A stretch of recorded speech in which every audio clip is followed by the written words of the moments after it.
Oh, it's that time of night again. I wasn't even paying attention. Welcome to Bellagio Poker on the Strip. I am your host. My name is Dallas Scott. We have our normal guy that works here, does something. Mr. Normal. Craig That's Lump. what it is now. That's what Normal you are. guy Yeah, that you're works here. normal guy that works here. The guy that's in charge of everything.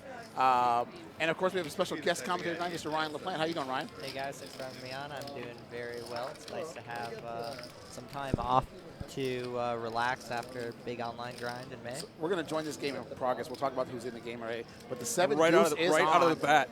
Eli Alezra, the legend, the poker legend. Eli Alezra is at this table, and he's starting off with the seven deuce. If anybody can pull off a bluff here on this flop, Ryan, it's Eli, right? Yeah, sure. He definitely has a lot of experience. He's used to playing like the 7 deuce game against a lot of people in a lot of varying stakes. Used to be an old high stakes poker phenom, so he's definitely used to doing this kind of stuff for much higher stakes. So he'll be very comfortable in this spot. All right, so let's see if Eli can pull off the bluff. Do we know what amount they're playing for in the seven deuce game tonight? We haven't heard the amount yet, but we know they put the game on right away, and then right out of the bat, 7 deuce first hand of the evening. And I heard a rumor we might get to the button game too tonight, which is for those of you who don't know, is like everybody who has the button must put $100 on the button, and in order to win that money, you must be the button. So it adds a little mathematical variance to the game. I mean, 10K is like friendly. Yeah, both of these things are great to do, and pretty much all cash games. I mean, I always enjoy any type of neutral variance gambling, and it turns games that can be initially pretty boring into pretty incredible. So you're all for the prop bets? Oh and yeah, side I bets. love them. They are great for any game. Do you have a favorite? Oh, look at this bet by Yeah, Eli. bet by $2,400 bet and a call by Dan Jordan, who Dan immediately moved all in, I believe. or jam. Eli bet 2,400 and Dan snap called. Yeah. It looks like with the hand. Did we see Dan's hand? What it was? It was ace king. Ace king. Ace king. So reverted the ace. So I was talking to Eli beforehand. This is probably the smallest game he's played in 100 years, right? Like it's 10, 20, 40, no limit hold'em. He's just really glad to come on and want to play on the stream. But this, And he was excited to have his kids watching at to have home, his right? kids watching it. Yeah. So he has 5 kids at home, and like he's told his sons where they can go find it at Twitch.tv, Bellagio Pots. He's just gonna have fun tonight, right? Because this, let's be real, this money means absolutely nothing to Eli Alezra. Yeah, pretty small stakes compared to the very big mixed games that he generally plays. Yeah. The massive summer that he's playing, I'm sure. So it looks like it folds around the clay and the cutoff. He's got a standard ace jack he's going to raise and pick up. We'll talk about who else is at the table. We got Clay McGuire in the 1 seat. Of course, Eli Alezra, the poker legend, which is actually the name of his new book that came out in March of 2017. It's only in Hebrew right now. It comes out in English in November. I didn't know. Do you know about he that. took some photos for that book for his cover? Here Right in here, Bellagio. right here, bottom Yeah, actually, I do row. remember when he Yep. did it. Yeah. So like, he promised some autographed copies for the staff here at the Bellagio, and he actually, Craig, you were on the top of his list for people to autograph. I better be. It's funny, I was talking to him. We're talking about how little stakes this game is for him. I asked him what his biggest accomplishment was in poker. He said not being the fish in the 4,000, 8,000 game that Doyle and Chip used to play. He said he would come in, he's like, the game was built around him, and he would come in and just lose hundreds and hundreds of thousands of dollars. And it took He him- talks about that, and he was fearless to start three-handed. Yes, yeah, he was, yeah. And now he can play with them and he wins on a consistent basis. But back then, he was the fish and the game revolved around him. 4,000, 8,000 game revolving around you's got to be that's your stakes, right, Ryan? Probably never, but that would be an incredible game to play in. Do you play mixed games or do you play only no limit? I play mostly no limit, but I do play some mixed games. The main mixed games I love to play are Palom Omaha and Palom Omaha Hilo. I absolutely love both of those. Do you play those events at the World Series? Oh yeah, definitely. And I'm playing both 10K championships in them as well, both the 10K Palom Omaha championship. And I've actually been begging Jack for the 10K Palom Omaha Hilo championship every single year for the last 7 years, and he finally put it into the schedule. And during so you Scoop- have to win though, right? Yeah. Because it's your event now, right? that Like, would be a dream come true, especially as during the Scoop grind, I actually final tabled the $1,000 high version of it during Scoop, the exact same tournament. 8-handed 1K Palom Omaha, so 1/10 the buy-in, but a much harder tournament than what I think the 10K is going to be. you think the 10K is going to be because much of softer than the 1K. Oh, softer. You think Than the 1K that I played. Oh yeah, much softer. Not even Really? close. Oh yeah. Why much, is that? Much, Why do you softer. think the 10K is softer? So during Scoop, the games are the hardest they are, like, anywhere. So I ran, like, a 200 average buy-in. And I would say that the average term I played was probably like playing the 5K6 max maybe. And I played tournaments that, were 2K buy-ins. I played the 10K main. And the 10K main's probably tougher than anything that'll run this summer outside of like, the 100K one drop and a couple other the ridiculous tournaments. So the online grind is just, the games are always a lot harder. The World Series brings out a bunch of people to bracelet hunt and do that kind of stuff. And the 10K PLO High-Low Championship brings out a lot of the Polyma Omaha cash game players and tournament players, brings out the Limit Omaha high-low tournament players and cash game players. So you get a lot of these guys who are bracelet hunting playing a game type that they don't normally play. They understand some ideas of what they're doing, and they aren't quote-unquote recreational players. But that being said, they're still not, highly skilled in that game as they are in the other mix games that they generally play. So during Scoop, you have all these people who are specialists in these game types playing them. You'll play them all the time because these tournaments run all the time online.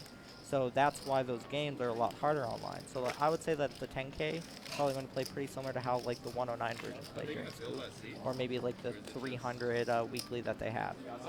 And the 1K definitely plays harder. So playing that 1K in final tabling has me in really high, really, really high hopes going into this 10K. So you're saying like if I was going to play one event at the World Series, I might want to play the 10K high-low because I'm not going to be the only fish in the field. Yeah, the pot limit high-low. Pot limit high-low. The limit high-low, I'm sure I would be a pretty big dog. I'm fine at limit Omaha high-low, but I'm more of a pot limit Omaha high-low player. And there are pretty big differences between the two games, and that's where players make their mistakes. All right, we are playing 10, 20, 40 stakes tonight, and there is no cap on the game.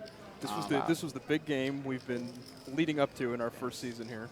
It's kind of so like I said, we got in the one seat we got Clay McGuire. Clay's got 1.3 million in tournament wins. He's he was originally a big online player. Really? Kind of misses online, but he won the 5K event here at the Five Diamond Classic a couple years back. He actually won a bracelet last year at the World Series of Poker in a $1,000 online event. Oh, he won the WSOP event. That's cool. Yeah, he won that bracelet, the one seat. Ron Peace, we all know from previous episodes. Yeah. Ron, he calls himself the fish at this table because it's a pretty stacked table. Christus, who's in the 7 seat or 8 seat tonight, he just got back from Macau, and he says that we should do like they do in Macau and get rid of the term fish and call him the VIP. The VIP. VIP, I like that. Yeah, you're the VIP. I like that. Fish has a negative connotation. He says we should call people the VIPs. Yeah. We're going to make room for the special guests, maybe get them some food and some drinks, Yeah, make them exactly. feel happy. I mean, as a professional, really, that's what your job is. Like, you're like in part an entertainer, and your goal is to make the recreational players as happy as they can possibly be. Right, That's why you I do tell stuff players like at the that. time, I have this conversation a lot when they come to me in my office and we'll talk about stuff. And I let them know, I say, hey, listen, I can give you the best tables, the best dealers, the best experience to play poker. Right. But there's actually nothing I can overcome how you are treating people in the game that want to come play. If they're enjoying themselves, they'll come back and play. So there's obviously we're going to do the best to have it. But that's I think speaking of people who enjoy themselves, our friend Michael Macy, we got to give him a shout out. Yeah. He has lost twice now on Twitch, and he still wants to come back and play more. He has a great time every plays, and it's We had a pretty interesting hand just occurred.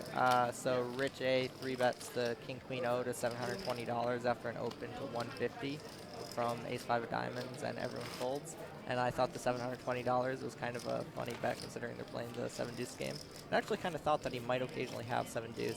In fact, I quickly saw it come up, but someone behind folded Ace Queen. So he made a really massive 3-bet and got someone to fold a pretty strong hand. So let's talk about bet sizing here. So they played 10, 20, 40. Standard bet here is 3 times, maybe 4x. So it was being open right now. It looks like first general open is 120, 140. What's your 3-bet range here? Do you go all the way to 720? That seems like a huge. I mean, for sizing, I would probably go about 3 to 3.5 times, depending on exactly how deep effective we're playing. If they're opening to 120 and I've got like 6K, I'll probably go to about, maybe 400-ish. But if we're sitting like insanely deep, you said that this is an uncapped buy, so we could be like 14K deep. So it'd be seeing like 350, 400 big blinds deep, in which case I might go like full 4 times or bet in position. And then out of position, I'm going even larger than that. So maybe if I'm going in position 3x, out of position I'm going like 3.5x. If I'm going in position 4x, out of position I'm going like 5.5x. Now this is X DJ being times the bet. times the bet, right? Yep. DJ raced pre-flop from the cutoff. Clay called him in the big one, the small No, blind. Clay 3-bet free flop. Oh, Clay 3-bet. 3-bet. Flop, Yeah, okay. yeah. With pockets raised. Flop comes king, jack, deuce. DJ gets second pair. Now he's got second pair and a flush draw. He's not folding this hand here. Oh, Play no, continuation, definitely right? not. No, he wasn't folding at any point. And I'm actually a little surprised that Clay would c-bet this board, because this board is you know, Dan loves this flop. Like, his range, the hands that he's playing, destroy this flop. And, you know, while Clay's, like, 3-bet range kind of hits this, if you consider, like, the types of hands that Dan's going to be opening, the continuing, you know, there aren't that many hands that don't really like King-Jack. You know, King-Jack Deuce Rainbow, you know, he's going to continue a lot. And, like, if there are any hands I'm going to check to my opponent in this spot, yes, King-Jack Deuce should hit our 3-bet range, but in general doesn't hit us quite as hard as it hits him. So I'm going to use my really low equity hands like threes to just check give up. I definitely like betting a lot of quick fold from Clay on yeah. after DJ made his flush. There was nothing there that Clay could do. I mean, he Yeah. two overcards, the board pair, the flush draw got. There's nothing No. DJ was floating him with that. He had a bluff catcher if DJ had queen 10 or ace queen or something like that. And that's not really a hand that you want to be bluff catching with. You kind of want bluff catch hands that block some of the strong hands that they have, or hands that you're like near the mid part of your overall range. You always want to be thinking in terms, what types of hands do I get to this position with, and where am I at in this? There's always like a 0 to 100. If you're like in the like pocket threes there, you can imagine it's down closer to like the bottom 30. You don't want to bluff catch with those kinds of hands. You generally want to bluff catch with anything, you know, it tends to be in the top like 50% or so. Because if you're bluff catching too much, especially like I'm sure all these guys play against each other pretty regular percentage. I would of the think time. that all these guys, I've seen them all at the table together, except for Elliot. Like Elliot, He's a mixed game player. Right. He prefers. He's got 3 bracelets. One in deuce to 7 triple draw, one in stud 8, and one in 7 card stud. He much prefers those games. And the reason he said is that he says you young guys, because of the internet, even though he's been playing for 25 and 30 years, have probably seen more older hold'em hands than he'll ever see in his life. Right, You've just seen too many, and he doesn't feel he has an edge in that game. Dallas, did Elliot give you any insight for his summer plans? Is he making runs for more voices, full schedule, cash games, or did he He's say what cash he's games. He's not playing any tournaments this year. Really? None at all? None of the, not even the 50K? No, he said he That's wasn't going to play surprising. any tournaments this Oh, year. wow. Now, of course, it's all up to changing his mind. I'll take the over on 0. Yeah, I would take the over and You 0. know, I don't know, because he's just kind of like, he really talked about just enjoying playing the game now.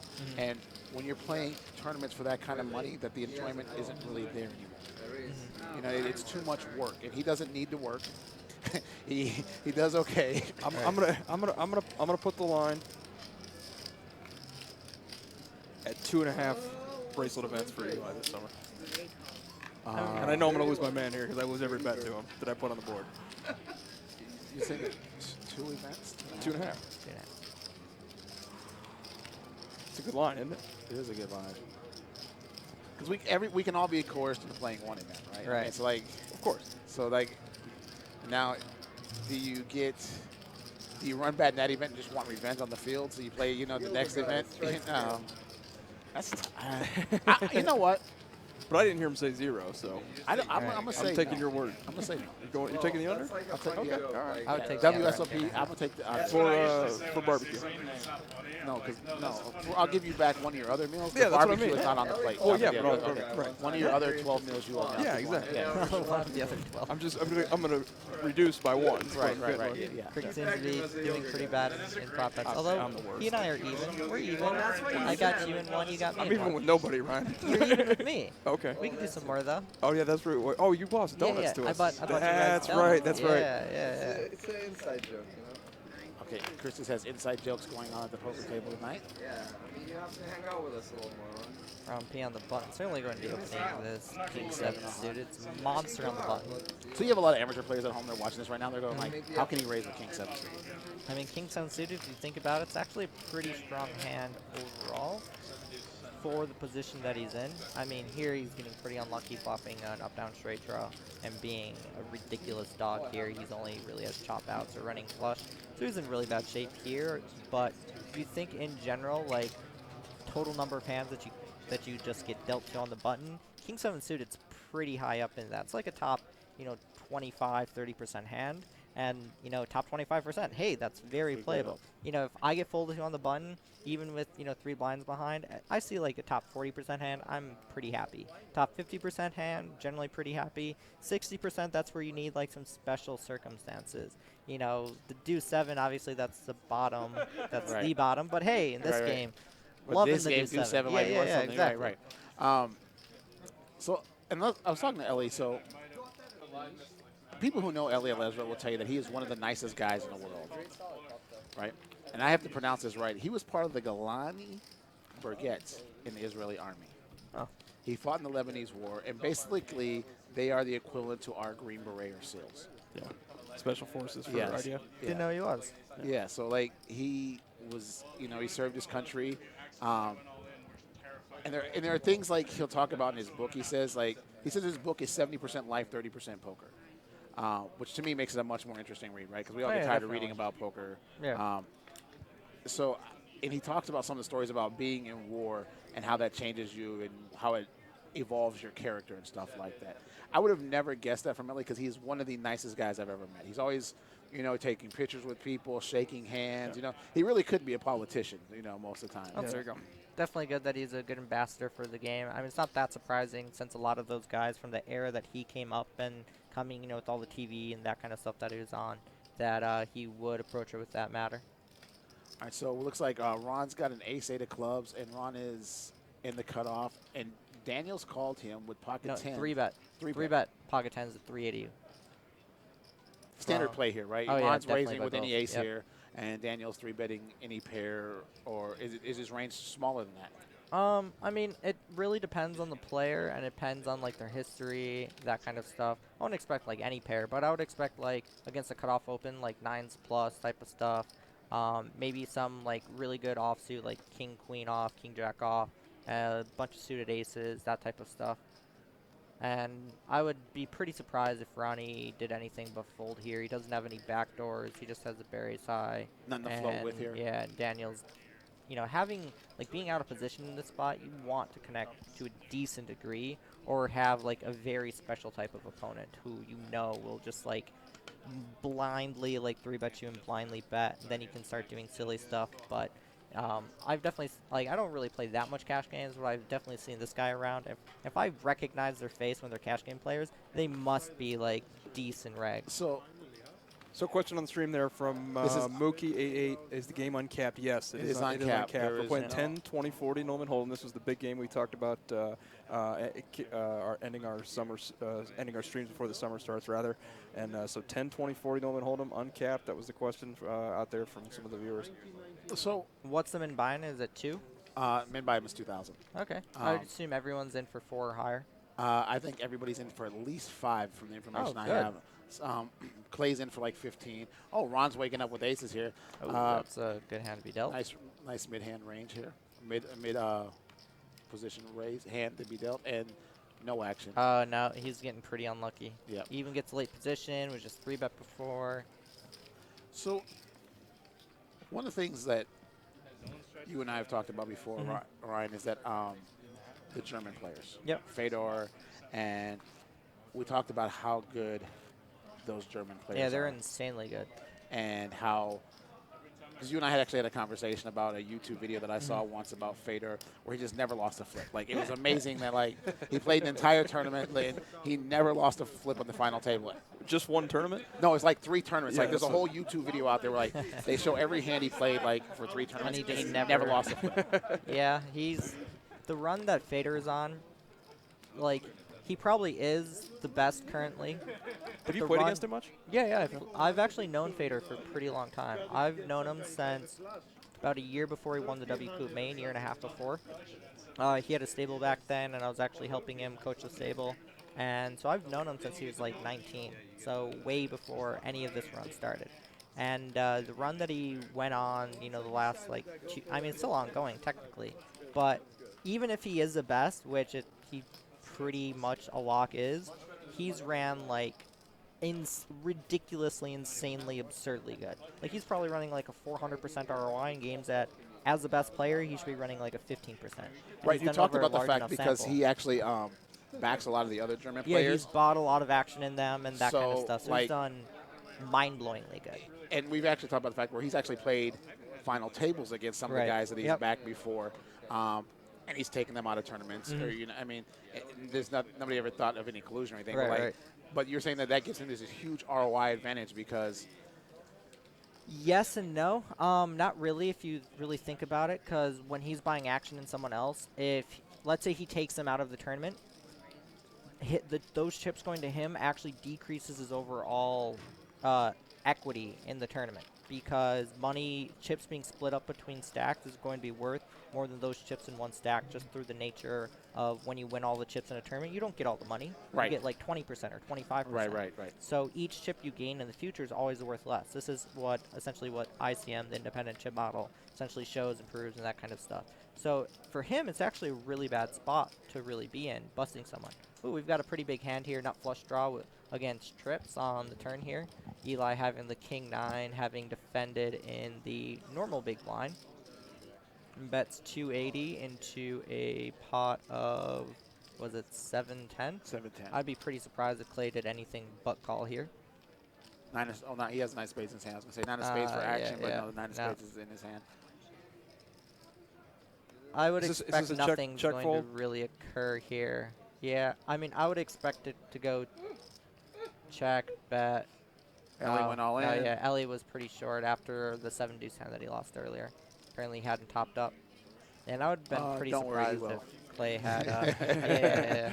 Ellie's not going to let these young kids. Yet. Yeah, Ellie was not going to let these young kids run him over. The reason I brought up the German contingent and No Limit Hold'em is because we've already talked about they're phenomenal players. Yep. But Daniel, our 4-seat, you said you recognized him, but didn't know his name. He used to be one of the German contingent. Oh, really? He decided to move to the United States and come out on his own. I didn't know that. Yeah. He, Fedor and all the guys that come over, they're all friends. And, like, he came up playing with those guys. And I asked him if he thought the German players were the best in the world and No Limit Hold'em. And he said right now it'd be really hard to argue that they're not. Oh, yeah, I would agree with that. I mean, I hung out with a bunch of the Germans down in Florida. I recently for Seminole Hard Rock Series, I played the 25K and 10K down there. And a bunch of them played in, all of the events. And I got to play versus some of them. But I also was fortunate enough to just hang out with them. I hung out with a good chunk of the German crew for about 3 nights in a row. And they're all just, like, incredibly good guys and just absurdly intelligent and so tough to play versus. So when you're hanging out with them, is that all they talk about is poker? Do we go out and just have a couple drinks and talk about women and life in general? I would say it was a good mix. Mostly conversation tended to shy away from poker. I mean, they tend to be like very well-rounded guys and, enjoy taking things pretty easy, it seemed. And, when they're talking as a group, if it's like on a break or whatever, they'll probably be constantly talking about hands. I don't know German, so I couldn't really follow along. And when we were hanging out, occasionally I would go to poker, but usually it's just like, talking about life and, enjoying company and having a good time. And that's what, like, that trip's really, really looks like good it folded to Rich. He did what he's supposed to. He raised here with ace-9 offsuit.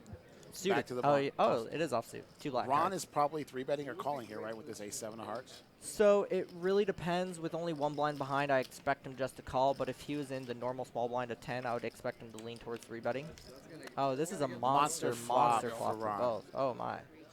Both of these guys are in love with this. Ron's going to check and let Rich bet this hand for him, right? Yeah, definitely. Like, when you're not the aggressive pre-flop, it tends to be pretty typical just to check and then make decisions of raising or calling. And I would generally expect Ron to check call down with this. It's let's say he didn't have top pair to go with it. Let's say it was like bottom pair and a flush draw, then we could maybe see him lean towards check raising it a decent amount. But when it's top pair and a flush draw, it tends to be one of the best hands to have as a call down. I know Ron. He's going to check raise it. I believe he's at some point. Yeah, he likes aggression and he likes to err on the side of aggression. I'd be pretty surprised with top pair specifically if he did. As He we've just seen, he's flatted already there. called. Yep. Oh, now he's probably check raising. Okay, he checks here. I'm going to ask you a question about this after If the hand. I'm Rich, I'm checking back. 100%. So why does if you're Ron, why don't you bet that flop there? Or that river card. Why don't we bet that river card? Yeah, because, again, anytime you're playing poker, you need to be thinking about what your range is doing. Let's say he leads this river. then when we get to the river in general and we check to our opponent, by the fact that we have a leading range with our strong hands, our opponent knows that when we check the river in this spot, that he just has like carte blanche to just bluff us a lot and to go for really thin value. Well, when you have a lineup like these guys are all pros. This is what they do for a living. Right. So I know what of you that, know, you know what I know, because I know what you know, but then you might know what I know. That used to be the game that was played. That was a game that used to be played. All these leveling wars and, you know, ego battling contests. And see, as you heard, Ellie just told Ronnie played that hand like a little girl. Which I love that type of like friendly needling and that kind of stuff in a game. That's great for the game. You know, as long as it stays on the friendly side, I think it's absolutely wonderful and can't be anything but good for the game. That being said, I think Ron played it absolutely perfectly, and I think if he did anything else at any point, that he would have been making pretty significant errors, especially on the like leading the river. I think would have been one of the worst things that he could do for his total range, because he needs to protect his checking range. Is that the same for cash as it is in tournaments? In a tournament, yes, definitely. You don't no, bet for value I on check, the river? especially the more I respect my opponent, the more I'm going to check that river and protect my total range. I need to always be thinking of, you know, when I get here and check, what am I doing? Or if I get here and leading, what am I doing? And like splitting there can make it very difficult to play it at a very high level, because like when you check there, if you're checking, if you're just like always leading your strong value hands, then when you check, you're just going to get bluffed a lot, and you won't be able to bluff catch very much because you're checking too much of your strong hands. Okay. You always need to be thinking in terms of what does the rest of my range do Folds here? to Ellie in the cutoff, and he raises to 120 with the 4-3-0. That's a little bit ambitious for sure. Ron's going to call in with ace-9. On the button, which isn't really surprising at all. 3 clubs on the flop. Nobody's got a club. Yeah, definitely not really an action Ellie flop. should be able to see bet Yeah, this flop and win, right? see There's bet nothing and that take it Ron's- down. Yeah. Ron doesn't Maybe have ace if of clubs Ron or any had club. like ace-10, maybe we would see him peel once against Eli. The nice thing that I like about this stream is that you guys don't allow people to see like what's going on at all. You know, let's say you make final table of a World Series event on your stream. You can just like text your friends quick and see what's going on and get reads on and information on people. You know, Ronnie getting that information that Eli's opening 3-4 off and then c-betting on this board. You know, then we would see Ronnie immediately start shifting. Yeah, we made the agreement both with the gaming control board and with the players that no electronic devices would be allowed. And you like that? So. Yeah, I actually enjoy that. I think it's cool because we get the stream without it really affecting the dynamics of the game, and we get to see how the game interacts in a real world scenario. Well, here's something you might want to think about. In case you're unfortunate enough to not win the WSOP main event this year, we do have our Bellagio Cup $10,000 buy-in. I plan on playing in that. And we are going to stream the final that's table. Great. Yeah. Oh, that's wonderful. So if I'm unlucky enough to not be in it, I would love to commentate it. Of course, anytime you want. The way I see it, the Bellagio Cup is the only one of our events you have the excuse not to be here. Yes. Because it's okay. You know, if you're deep in the main, yeah, that's deep all in right. the main, that's okay. And the main event this year, how do you feel about them not having November 9? I enjoy that. I thought it was coming, and B, I like that they don't have it anymore. Like the November 9 is great when the industry is doing incredibly well, when we're pulling in good TV ratings, when it makes sense to have that build up, and then the live stream on ESPN gets tons and tons and tons of people. But tons of viewers. If it's getting like 3, 4, 5 million viewers, then yeah, sure, go ahead, do it. But we saw year over year over year significant drop in viewership. And the industry is changing. Cable is changing. Network television is changing. We have Twitch. We've got Twitch and all this stuff. I talked about this last week. I don't even think it's so much an industry change. It's a cultural change right, since this came out. I mean, we have up-to-date information immediately. Right. And like I said, I think it was great at the time. I was a big fan of it when it started. Agreed. From an industry Loved standpoint. it. See, I was never a fan of it. I just felt like it changed the dynamic of the final table. Right. It definitely did. Yeah. But that's not necessarily a bad thing. Like, I enjoy, like, I don't mind streams that allow phones and that kind of stuff, and it does change the dynamic. But I also enjoy this, the fact that it's just, that it doesn't change it. We can see exactly what would happen. This board, right? Because it's not going to make a difference. I mean, nah, no one's going to really bluff here. Occasionally, I might expect Clay to, but Casey's never going to. Like, if I'm Clay, I might bet, like, I don't know, $600 here. Into a $270 pot? Yeah, just 700, yeah, something like that. There Yeah, you like go, he's but betting like 900 or something. Just enough to steal the 270. Yeah, 1100. So yeah, I was talking to This Clay is a great before we bet. started the stream. He plays poker because he likes to gamble. That's what he said. Yeah. That's what He found out he can make a living and he likes to gamble. He said if he wasn't playing poker, he'd probably be trading stocks or which another high sports betting. variance. Yeah, all those are. He wants to gamble and not work. So there's no way he's calling 900. So here's interesting for amateur players out there. There's a lot of people who would call that bet to chop the pot. So the issue with that for Casey is that Clay, as played, can certainly have a 7 or have a 4. Like, it's definitely possible for him to have those. Based off how Casey played the hand, he never has a 7, never has a 4. And he never really has a stronger hand either. He just, like occasionally he gets to have, like, 8s or 9s. So if he wanted to, like, have some calls there, he can call with, like, 8s and 9s, you know, and actually, like, beat the bluffs. But since he only chops against the bluffs, then bluff catching there would be a very, very bad idea, which is why it wasn't really surprising me that Clay decided to lead bluff because, hey, he has all the quads and the nut full houses. Yeah, he should be going for it.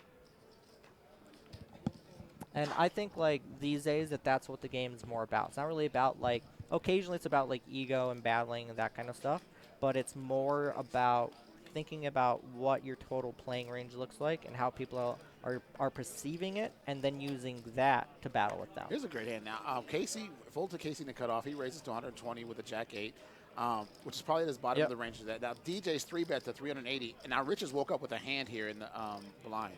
Yeah, I like. And he's going to go all in here with the queens. Not really surprising by anyone except for Casey. The open's a little bit loose, but Dan Jordan 3-betting is definitely a great spot. So as they're referring to him in the chat as the sleeveless guy is all in. The sleeveless guy is all in. Maybe he's just trying to show the guns for his girlfriend at home or something.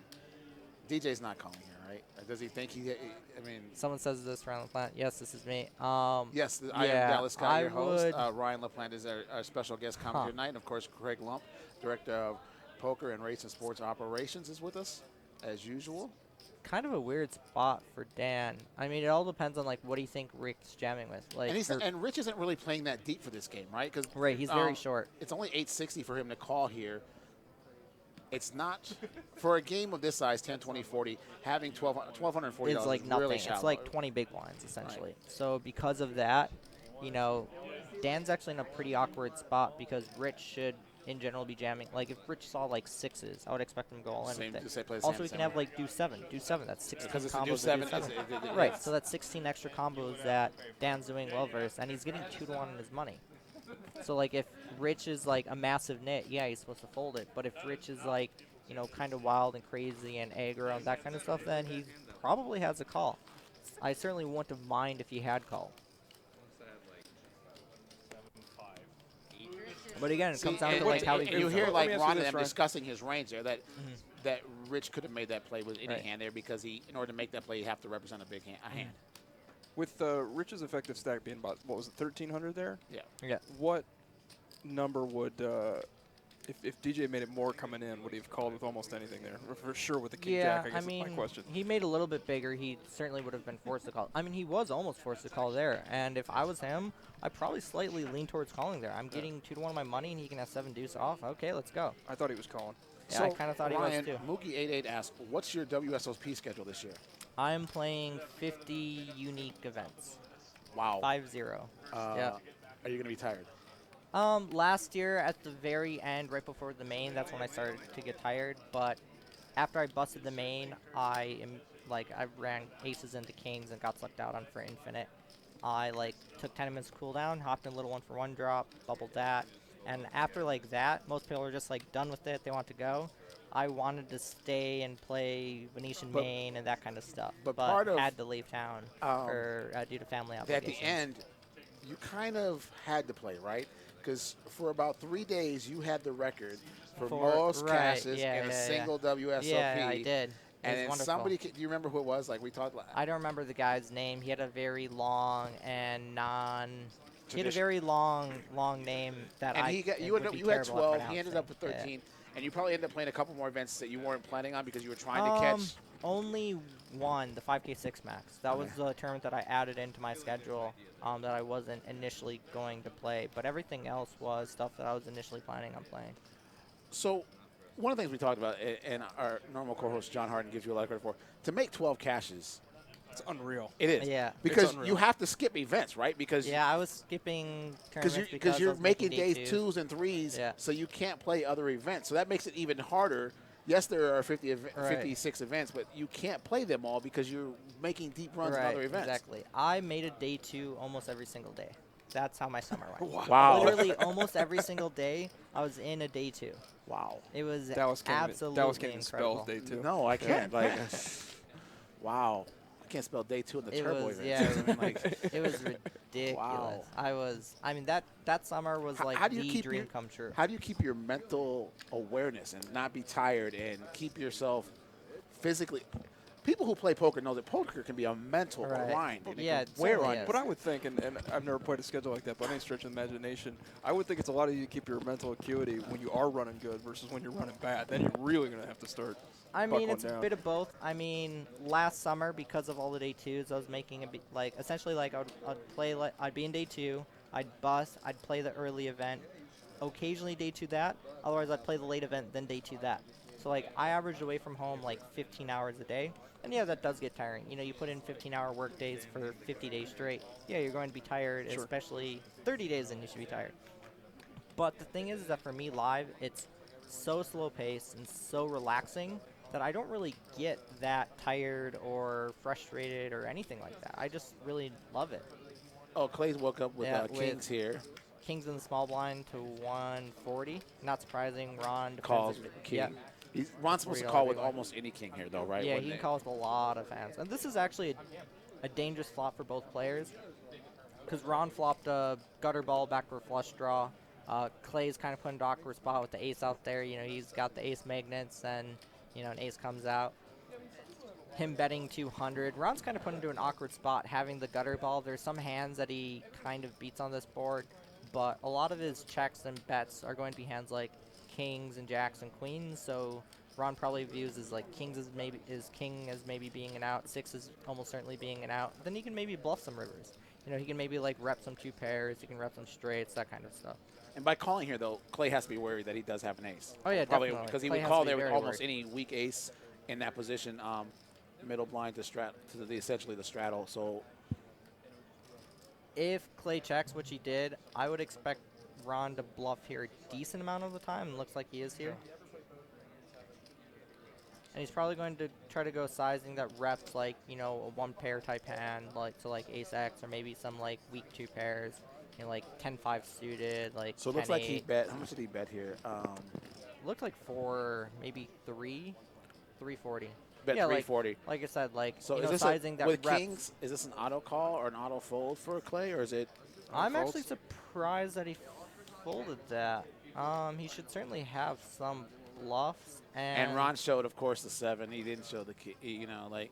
But that really, the 7 makes it actually a good card for him to show here because it makes that there's so many hands that 7 could have hit on that board. A bunch of straights, not ace 7. really. Like when Ron shows a 7 there on the river, it's almost always a bluff because, like, Ron's 6-7 like raises or like, you know, I guess he got checked too. Yeah. But no, he checked back flop. Right. So Ron 6-7 probably bets flop.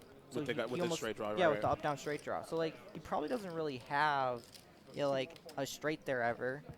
Sure, he never has 2 pairs, but he, like, I would say that because he never has 2 pairs and never has a straight, that he's probably almost always bluffing when he shows a 7, just the way it played out.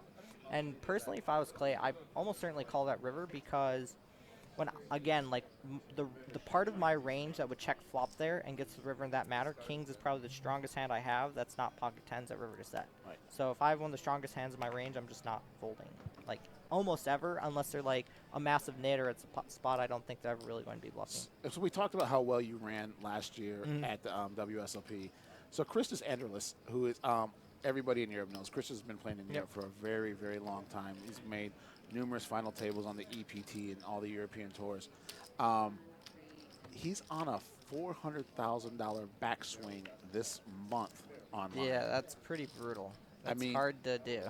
I asked him, I was like, how do you get over that? He's like, I don't know yet because I haven't gotten over it. But I was like, well, how do you stop it from creeping in your mind and that you're stuck 400,000? He said he doesn't even think about it. Right. He's like, you can't. If I start thinking about money, I can't play the game. Like, Right. you have to. Exactly.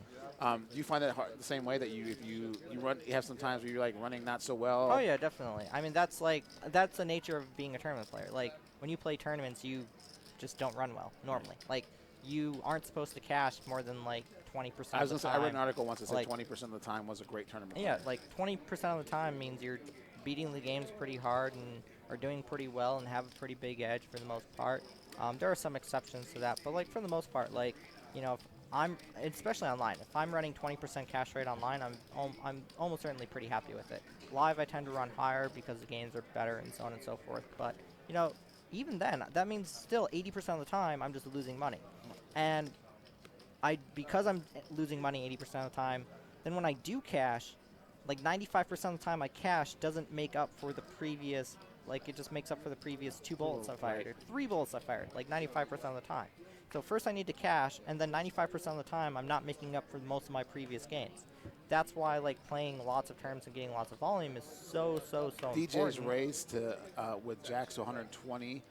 Chris is calling with ace 10 of hearts, which is this is all pretty standard. Yeah, this is all very standard. And Clay's calling on the cutoff with ace 4. He's got position. What's Ellie coming in with? Ellie's going to gamble here with the deuce tray of spades. I like it. I like it. And Clay and definitely Casey's coming in defending with the 10-7 He's diamonds. got way That's too a many odds, monster. right? Yeah, you see all those hands in there, and you got 10-7 diamonds, and you're so happy. You're over the moon. So Ellie flops a gut shot. DJ's got a jack. Nobody else hit a pair on this. No, board. nobody with anything. And Check he, the round to the checks it bun. back. Oh, that adds a lot. Wow. That adds It a gives decent Ellie amount. a gut shot and a flush draw, but Clay has the bigger flush draw. Casey bets Betting his 10. 180. Chris is calling here with ace 10, right? I would expect him to, certainly. I mean, he's getting really good odds. Pretty small bet. He Clay's probably calling has with the his best flush hand draw. a decent amount.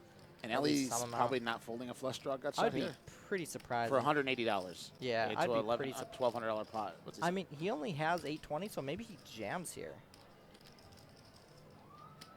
he just calls.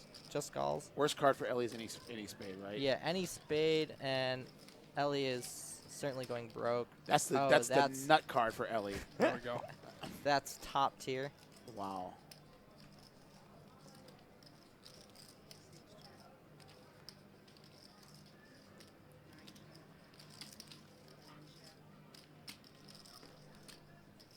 He's going to jam the rest of it now. I mean, the issue with this 4 is that, like, while he hits it, he's just not really going to make anything, because who's going to call him? How much did he bet? Christus 500 here. could maybe find a hero. But, like, I'm betting Christus calls him. That's yeah, my I guess. guess it wouldn't surprise me. I mean, he's getting pretty good odds. He doesn't block any bluffs. Yeah, he calls. Yeah, he does. And Ellie's going to show him the deuce. Yeah. Who says deuce tray is a bad hand? Well done, Ellie. So, again, I was talking to Ellie before we started playing tonight. So some things that I asked him why people would be surprised to know about him. He's like, that he has 5 kids because none of his kids really play poker or anything. But they run his business. He owns 20 gift shops along Las Vegas Boulevard. 20? 20. Really? Yeah, so all up from one end of Las Vegas Boulevard to the other incredible. one. He owns the 20 gift shops along Las Vegas Boulevard. I didn't know that. Yeah. Did he tell you the range of ages for his kids? No. No. Not sure. And I'm not sure either. I know he's been married to Gila for 25 years. Oh, okay. She plays in the poker room. She's a regular 2040 Omaha or Hold'em player. She loves her 2040 limit Hold'em games. I mean, that's how he can afford to play the 4,000, 8,000 mixed game. All right. You know, and be the Well, fish in that game. I mean, that game doesn't run the way it Yeah. used to. No. Nah. Well, Now the big daily games, like what, 3,600 maybe? no, 1,500, No, 3,000. 15. Oh, 53 that runs 53, regularly yeah, now. yeah, 53. Wow. Jeez, I didn't Three realize six is that. our number 2 game. When I broke in, which was 2005, 4,000, 8,000 ran every single night. Yeah. That was just part Well, that of kind of That's went away with insane. Chip Reese, though, unfortunately, right? Yeah. Yeah, you're right It about kind that. of went away with Chip. That's absolutely insane. Yeah. I mean, to just play that one, I mean, what do you start a 1.5 million, right? I mean, to even sit in a game like that? Like, I mean, What? a 4,000, 8,000 game. Like, what's, Yeah, what's I mean that's 200. Well, I know big the bets. cap pots they played were 100K. So they were buying it for 300 or 400. wow. That just seems, My 300 or God. 400 doesn't seem like enough for that game. Sometimes when these guys buy in for 150, 200,000 to play 1,500, 3, I don't feel like Yeah. it's enough. Wow. I mean, that's more than enough. Clay's got fives. Clay folds the fives. Yeah. Oh, on the eight on the flop. Yeah, not really too Two surprising. overs and nothing really to fight for in that No, pot. and like that's kind of a very vulnerable spot to be in.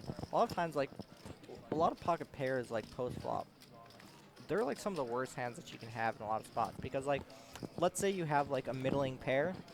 At least when you have a middling pair, you tend to have another card that can give you like, you know, you can hit trips, you can hit two pairs, you can like runner straights, you know, that kind of stuff. You've got like at least backup two pair, that kind of equity. Well, when you have like, you know, pocket fives there, sure he's got running straight, but it's like, you know, again, it's a little dicey. But he doesn't have like, he can't just like hit three cards to hit two pairs or whatever. Right. He just has two to hit, you know, a set. And yeah, when he hits that set, it's very disguised, it's very strong. But like, it's just kind of a really awkward and kind of low equity spot. So like, in those kinds of spots, those are definitely the types of hands that I'm very rare to ever really continue with them. And it was and he didn't have the five of clubs in his hand. So No, he did. He did have the five of clubs. Oh, but I it's thought still he had like, the five of spades. I'm five not of hearts. surprised that he folded there either. DJ's Button got open nines. and a 3-bet. Yeah. Not really surprising here at all. You know, against a button open, nines is a very strong hand. So what would you be doing, Ryan, if you weren't playing poker? I'd probably be doing real estate. It's what my family, we have a real estate company, and I decided when I was, you know, very young that I wanted to do what I love, and I, you know, love poker, and that's why I play it. How does your family feel about poker? At first, they weren't really happy that I dropped out of school to play, especially as, like, I dropped out probably when I shouldn't have. I just, like, loved the game and just wanted to do that. But, you know, I've been fairly successful over the years, and now my parents are very on board. It's funny you know, how, they like, root once me you get a on little and follow success, along. the parents Yeah. kind of like, hey, come They around tend to to follow it. along. Yeah. I'm also a little lucky that, like, my mom just has a very, you know, liberal attitude about everything. And my stepdad, he actually built his initial bankroll counting cards. So he already understands gambling and the gaming industry and that kind of stuff to a decent degree. And being a business owner as well, you know, as a poker player, you're technically running a small business. You are a small business owner where your job I agree is with you like 100%. And one of the things like that drives me crazy is when poker players complain about rake, and because there's no business in the world that you can run where you don't have expenses. Right, exactly. And rake is just an expense. Yeah, it's just an expense that you pay. If you run a pizza company, you have to buy sauce. Right, Or exactly. dough, you know, or flour, whatever it is. You have to pay some type of. Right, exactly. Yeah, and so like when poker players complain about rake, it really it drives me crazy because it just depends to me on how they're complaining and why they're complaining. If it's just like, oh, it sucks that rake exists, yeah, okay, sure, it does, but it needs to exist for these games to exist. Now, if you're complaining about like the rake being ridiculously high, yeah, that's a really bad thing for players because it can kill games. But you know, if the rake just exists and it's pretty normal, like it is here at Bellagio, yeah, we have probably one of the lowest rates in the country. exactly. Like, Then you know, I mean, you shouldn't be complaining. You should be very, our very 10, happy 20, 40 about this. game is $8 a half hour. Oh, that's per player. sick for Yes. considering how big this game plays. Yes, This is it's a very nothing. big game. And Yeah, it's very not. One of very the low things, so considering like one of the things they stakes are do here is that nobody they do a time flop. So when the flop comes out, card 1 through 9, that seat pays the exactly. time. I love doing that. I think things like that are absolutely great for the games when they run. They don't really do that very often at many places. Unless I have those guys who tank all the time. And then I'd rather pay my own time because I don't want to pay $80 for guys to sit around and I can play 6 hands a half hour. Yeah, that's true. That can be a little annoying. But like, if you just think in terms of recreational players enjoy increased gambling in these types of spots, and you know, that's your goal as a professional poker player, especially as a cash game player, but even as a tournament player, is to keep the recreational players happy. You should make them feel like a VIP. You know, I love the Macau, how they call them VIPs. To me, that's wonderful. And that's how, in your mind, that's how you should be treating them, because as a poker player, you're an entertainer. You're an entertainer who puts up money and, you know, tries to make money and blah, blah, blah. But really, that is your job. You're an entertainer. And doing things like that, that's just great for the game. So got Eli with the 9-8 and Clay with the 7-5 hearts. Probably nothing going to happen on this, but a bet. Ellie bets it. Hopefully get some more 7 deuces. That'd be great to see. Also a 7 deuce versus 7 deuce would also be great to see. We get dealt all the time, right? And some of us don't like to, don't care that they get dealt, hand. I usually don't. Ellie's giving these young guys lessons right now at the poker table. I love it. I don't care what kind of hands I get dealt. I'm just going to play. And when you've been around as much as Ellie Lesra has, you've seen everything, right? Mm-hmm. There's not really anything that makes you scratch your head or go, Right. wow, what just happened there? In Well, poker, Yeah. I disagree. You think so? I don't think you can play for a lifetime, and every day something's going to happen that you I mean, there will never be expected. things that you see occasionally that are like surprising, but like you kind of get desensitized to seeing ridiculous stuff. It's just like how Well, ridiculous I'm not talking about the 2 hour on the river. Yeah, you get used to that for sure. You've seen that every time. But I mean, something happens at the table, something happens in a tournament. I think you see something new every day. Yeah, there are some things I've seen that are pretty ridiculous. Although I wouldn't say it's an everyday thing. You know, if I'm playing Correct. live tournaments, but like maybe like once during the summer, like I'm sure during the summer, at least once or twice, I'll see something that I've never seen of or heard that's of what I'm or talking about. Yeah. whatever before. But like maybe once. But Yeah, I that's- guess I was thinking along the lines of nobody's going to outplay Ellie Lesra in a hand. That I would generally disagree with, as he's not a no limit cash specialist. Because he's a mixed game player, he's probably not the best player on this table. You know, I don't really know these guys that well, but I know some of them are at least, you know, mid to high stakes cash regulars and who do very, very, very well. So when you're, let's say they're playing, you know, let's say this is a 3-600 mix. Yeah, Eli is probably the best player at the table. Well, it and that's wouldn't even be kind of close. what he said earlier. He said that, like I said before, he doesn't really play no limit hold'em anymore because you guys just seen way too many hands, and he can never play catch up. Right. But he says, like in the mixed game, he says they play a 12-game mix. Right. He feels like he has an edge in 33% of the games, Right. and so he just has to watch himself On in the the other games, games right. that he doesn't feel like he has an edge, and just own the games he has the edge in. You know what I mean? And he's willing to give up edge in some games to get you to play the games that he wants you to play. Yep, exactly. And, you know, so Eli's going to have a specialty in playing, like, the really big mixed games. But since, you know, he doesn't really play no limit, and almost all these guys play no limit, like, all the time, he's definitely going to be a little bit rusty comparatively. You know, if he was just sitting down with people who don't normally play, yeah, he's probably going to have a pretty big edge, and he's going to have, like, seen pretty much everything. But, you know, I'm sure some of these guys have actually seen more no limit hands than he has. I would actually agree that probably everybody at this table has probably seen more, just Right. because of the internet. Right, And, exactly. You know, Clay McGuire in the one seat. He's won an online bracelet from the WSOP. He's got a bunch of other online cashes. He's got 1.3 million in live tournament wins. Yeah, Clay's probably is Right, half exactly. of Ellie's age, and he's probably seen twice as many hands. Yeah, I'm sure I've seen a lot more hands than most of these guys at the table, and especially more like Nolman Hold'em hands than he has. And maybe I've even seen more total hands than he has, because I've probably played like 6 million or something like that. Wow. Which, you know, unless you were playing online, you just don't get to see those numbers. No, you don't. You just don't. Do you miss online play? I mean, I just traveled and played online, and at this point, no, to any degree, I do not. I'm so happy that I'm done with that series, because like playing You online, don't miss it? I miss aspects of it. I miss it not existing in the United States. That I miss entirely. Okay. Like, if it existed in the United States, I'd be, like, living down in Florida, mostly on a beach, relaxing, playing 30, 40 hours a week, and just crushing it. Because, you know, when the game still existed in the U.S., it was so good and so much free money, and the industry is so much bigger. And you could just make so much being good. And if I had, like, my skill and ability with access to the U.S. market, I would just be doing very, very well. And that's true for all good, you know, mid to high stakes players. Everyone would just do very, very well having access to that large of an economy.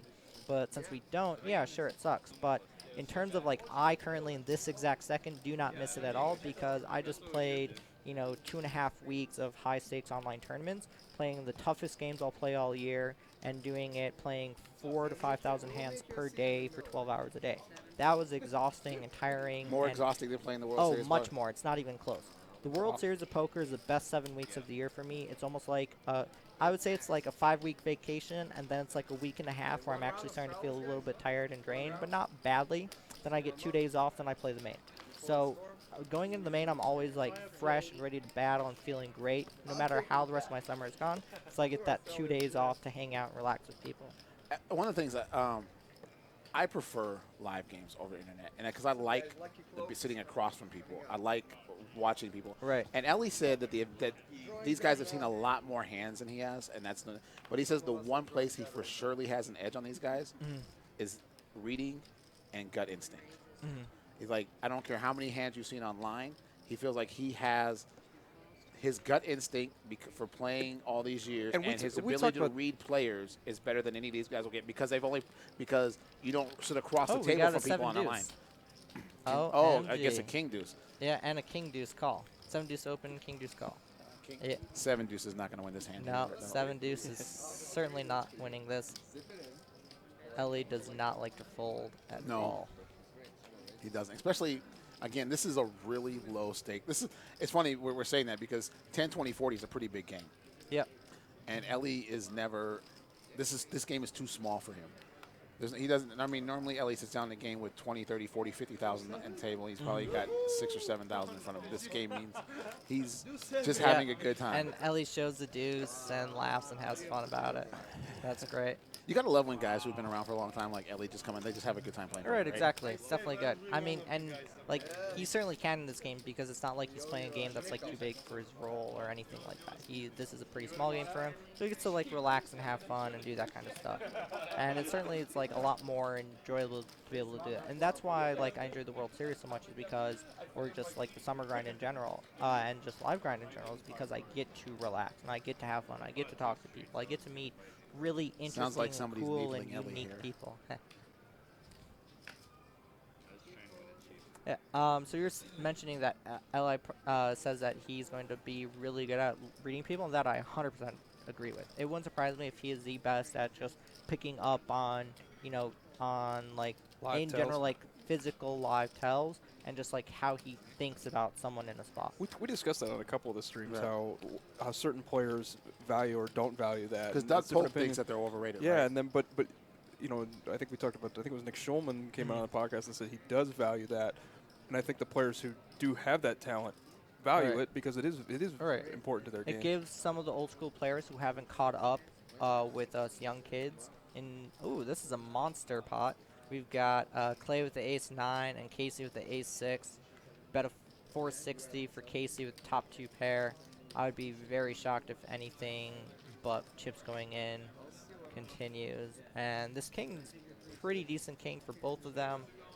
Sucks for Clay in the sense that he's going to lose a big pot, but it's decent in the sense that, it certainly isn't a bad card for him. So I would be pretty shocked if anything but a bet and a call occurs. Clay is pretty unlucky here to run into this exact scenario. Oh, check, Casey. check. That's a very interesting by both of them. I'm pretty surprised to see this in general. Once Casey bets the river for, looks like, showed 8-10. Let's see if that's what it is. Looks like it's for 760. And Clay is 760 for him to call. Pretty tough spot for him. What does he think? I mean, I missed the pre-flop action here. So what does he think in his range? Pre-flop too. It looks like it went raise to 280 call. Oh, because it's 10, 20, 40, 80. Oh, the 80's on. Right, the 80's on. So with the check and a bet, yeah, this is a pretty interesting spot for sure. As Clay, like this is really awkward. You technically don't really beat much in terms of value. I guess maybe you beat like ace deuce, ace 3, which if we do, like if we're confident that he's betting those, we have to call. But if we think our opponent isn't betting those, then this is just a shitty spot all around. When you were coming up watching poker, you were probably like the rest of us. How old are you, first of all? I am 27, just turned. So when poker really became big, you were probably 16, 15, 16 years old on Yeah, the WPT actually, on TV. started playing with friends in junior high school and So- watching it on ESPN every day and doing that kind of stuff. So who was your favorite player to watch? Back in the day, it was definitely like Negreanu and Esfandiari. All the guys are on like high stakes poker and Poker After Dark. I love those shows. I absolutely love watching World Series of Poker. To anyone who ran deep in the main, I've probably seen like, I would say between like years 2003 to 2012. I would say I've seen almost every single year an average of 3 times entirely through. Wow. You just Yeah. go back and watch them to watch hands? to Every watch- year, I would rewatch the previous year at least once, and then back when online was still available in the U.S., usually I would, like on a Sunday, I would go back through and have like a YouTube video up of one of the previous years. So I've seen a lot of like all of those shows, spent many, many, many hours watching those. The reason I'm asking, Daniel Engel in the 4 seat, our balded beard gentleman here, he said that in Germany, he used to watch a lot of video of Phil Ivey. He thought Phil Ivey was just magical to watch him play. He was really just. He said there was just something about the way Phil handled the table and was always in control. He said of every situation that it was just amazing. Like, and I've got. I mean, obviously I work here at the Bellagio, and Phil plays here quite a bit. I get to watch Phil play, and I mean, he's one of these, like, even now I sit and I watch it and I'm just like, how did he just pull that off? Like, you know what I mean? Like, it's amazing. You know what I mean? Like, again, this is Bellagio Poker on the Strip. My name is Dallas Scott. You can hit me on Twitter at DallasScott73. You can hit our Director of Sports and Poker Operations. I'll get it right one day, Craig. Mr. Craig Lump, he's at Bellagio Poker. Do you have a Twitter account? Yeah, at Potential MN, Potential, Minnesota. Yes, you are. We're both from Minnesota. Yeah. You grew up in the better part of the state, up near Brainerd, Central near all the Minnesota, lakes and all the fishing and hunting and all the greats. Yeah, and all the that green stuff, grass. yep. Yeah. If you've never been to Minnesota, it's an amazing state, amazing place to be between the end of April and the beginning of October. I How would about say, an like, all Midwest commentators here? Pretty much. Where are you from? Oh, yeah. Ohio. Oh, Originally. really? Yeah. Oh. That's the But Ohio Valley. but though. I've We been don't really here- connect- Oh, come on, man. But I've been here 12 years, so 12 this years, is home. I guess I've been here 6 years now. Yeah. I've only been here a year and a half officially, but on and off since I was 21. I would say I've averaged like 3 months plus here since I was like 22. The entire World Series and a little extra time. Yeah, pretty much. And there were times where I spent like 6 months, 5 to 6 months here at a time. Staying actually right at Panorama, right nearby. How do you Oh, like nice. living here? Right? I enjoy Vegas. It's a good city. It's like, as long as you don't have like, sports betting or gambling demons, it's a wonderful city because you get top tier restaurants, but you also get a lot of like really good value, incredible like Asian cuisine and Indian and like just you name it. That's what I there's tell people. There's incredible so much. everything. I'm I just a love going to proud restaurants. Las Vegas. Yeah. It is. Like, I always tell people, like, if I leave here, I'm going to be bored, and I'm not going to have any place to eat. Like, it's true. 'cause Yeah. This is like one of the Totally few true. places in the world where, like, 4 o'clock in the morning, if you want steak and lobster, you can get it. Right. You know what I mean? Right, exactly. You know, at 4 o'clock Well, in the no, the morning, funny if you thing want is- Indian food or The funny thing is now when pho, you go to other cities, you're mad because you can't get steak lobster at 4 in the Right, morning. right, Like, you're right, like, you're like, what's but- wrong? You can't even, like in most other cities, most restaurants close at like 10 or 9. Right. Here in Vegas, you pull up Yelp at like 1 in the morning, you'll have like 50 good options within a 20-minute drive. I love the Asian foods. I can just drive down Spring Mountain And and just- find 45 places to eat in a 6 blocks radius. You know, Oh, at yeah. 4 o'clock in the And they're morning. all amazing. Amazing. they're You all know, incredible. little mom They're and all pop great places with value. like I can't go anywhere else. I think at least trying to recruit some of these guys to play the mixed game with him. That's what I'm hearing right now. He's trying to see if they want to learn how to play stud. Yeah. Or Super Stud. Super Stud's really the stud game that stud players love because it really shows your weaknesses in the game. I don't like those. I like the horse straight- games. Yeah. And I can do Badoogie and Deuce to 7. I don't like the combo games. So I heard an interesting theory on Super Stud as far as it actually takes away the edge a good player has in the game. Right. The reason being is that a bad player is going to take off with too many hands, right? When an opener, and Super Stud is going to give them the opportunity to play more hands with premium hands. Right. And That's a theory. It's a theory. I don't, Right. I'm No, not- I actually I think that's kind of Ellie's theory. Like he does, like it's one of the games that like he loves stud and stud 8, but high, low, regular, and regular stud. Like he likes the games he feels like he has an edge in. And obviously he's won 2 bracelets in stud and stud 8. He feels like he's one of the best stud 8 and stud players in the world, of course, and he probably is. But when you start, and the other knock he said about the super stud games is you're giving the other guy too much information. Because now he's getting to see 2 extra cards that he knows that you do not have. Looks like we've So if got you're- another 10, 20, 40, 80, by the way. Oh, nice. oh, nice. So it looks like the standard raise now is a 240 free flop. Yeah, somewhere around there. Looks like Christus, raises 240. It looked like 7-5 of clubs, but now we can't see it anymore. Ron P in the big blind. I would not be surprised by either option here by Ron.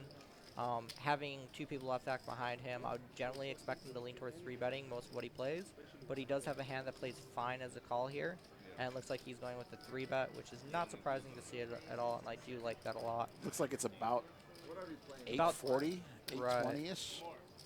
Which, considering how, like, with there being the extra 80 in there, they're technically not playing as deep effective as they normally necessarily would be if it was a normal, like, you know, 10-20 or 10-20-40. So I don't mind him just 3xing out of position. Earlier I was saying how I would generally go larger, but here they're effectively playing slightly shorter stacks, so I don't mind him going a little bit smaller. And Christus has position on his hand, so like Yep, and he can peel here, Yeah, he right? can have a lot of hands that he has as call. Which has got oh, this is kind of a Yeah, this is a dicey spot for Ron. I mean, sure he has top pair, and yeah, he has backdoor straight drop, but there are it's diamonds like, on the board. Yeah, He's got a really weak kicker on this, Yeah. and Christus called him. Christus might be calling him with ace 8, ace 9 here, ace Yeah, 10 in certainly. position. And Christus also has a lot of like suited hands as calls as well, so Christus could have some flushes. You know, even the hands that aren't like really that strong that Christus can have, they have a lot of like straight draws. And that card's just going to kill Yeah, all the action. Whoever bets should probably win this hand with a bluff, right? Could win this hand with a bluff. Yeah, that one surprised me at all. I could see Ron betting this as, I don't know, it's kind of a weird spot for Ron. I don't know, if I'm him, I feel incredibly uncomfortable here. I really don't really like checking because like when I check and they bet, we lose. But like betting here is kind of a weird thing because like there really aren't any worse hands that should really be calling us. But we do get to maybe like push out some low equity hands that would bet. So I like that he bet, and I think I probably do the same thing just because like when I check, it's almost like I'm just like giving up.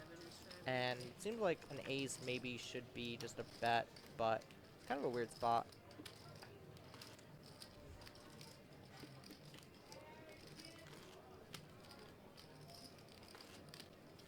So when's the next stream that you guys will be running here? Yeah, will it good, be good, the Bellagio good, yeah, Cup? good question. So Maybe? No, it's Bellagio not a Cup. yeah, the Bellagio Cup. Bellagio final Cup. table. So we're doing the cash games for the summer series. Everybody's busy and going to be doing other stuff for now.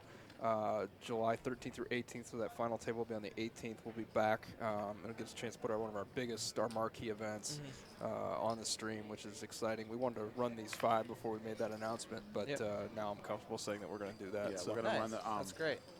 I am excited about running the Bellagio Cup final table. I am too. Yeah. Partly. Part of me is like, it's going to be the longest day in the world because we're going to have to commentate for like 19 hours on this final table. Because we only get the best players in the world for this thing. You know what I mean? Right, Like, sure. So, like, it's going to be short stack. It's. Well, I wish I could get in our time machine and go back to last year's final table that was just stacked. Who was on it? Who wasn't on it? Yeah, It right. was Nick Schulman was actually second. Chance Cornuth, I think, was 31 the year before. I'm trying to remember who Liv won. Borir was in the game. Yeah, but it was that such sounds a like a ridiculous. monster. Yeah, it was. Let's send it out to the chat. See if they can bring up our final table. We don't have access to the electronic devices right here, but.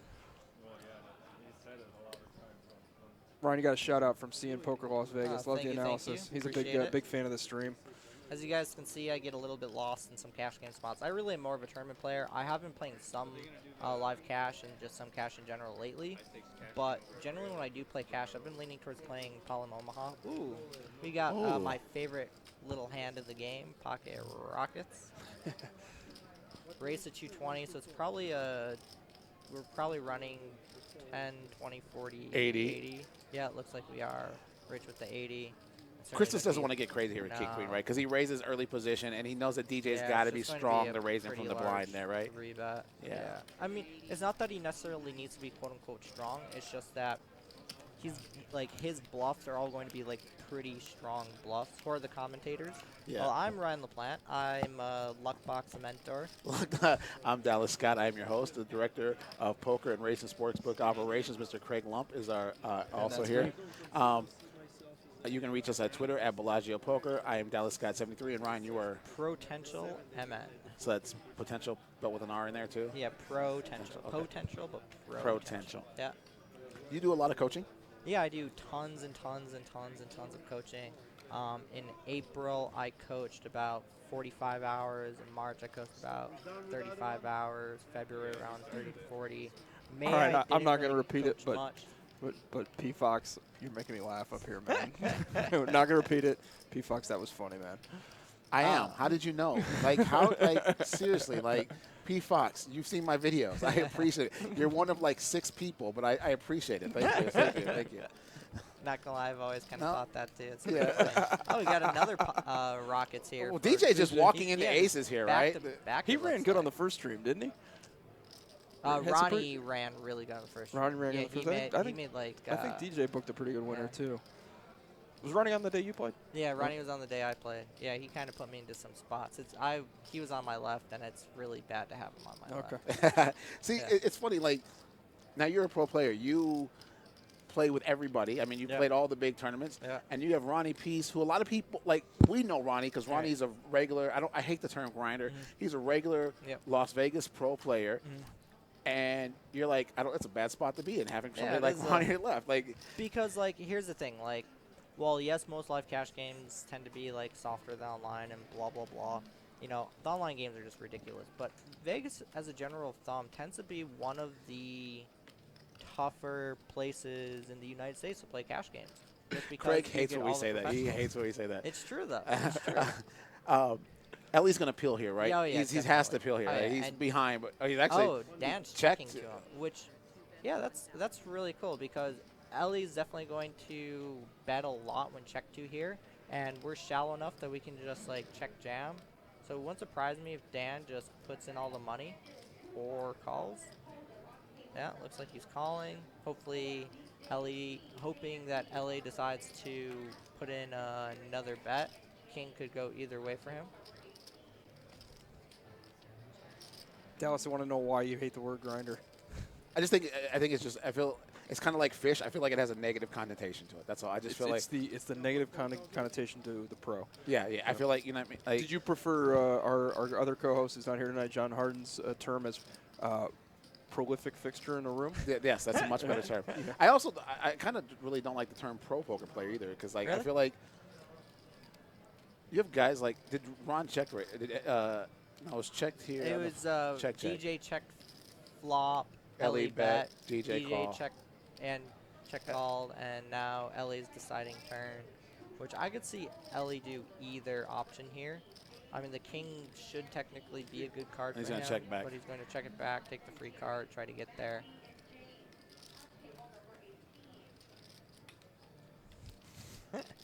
Thanks to our moderator. Let's give a shout out to our moderators. All right, TRST, is it TRS Towel?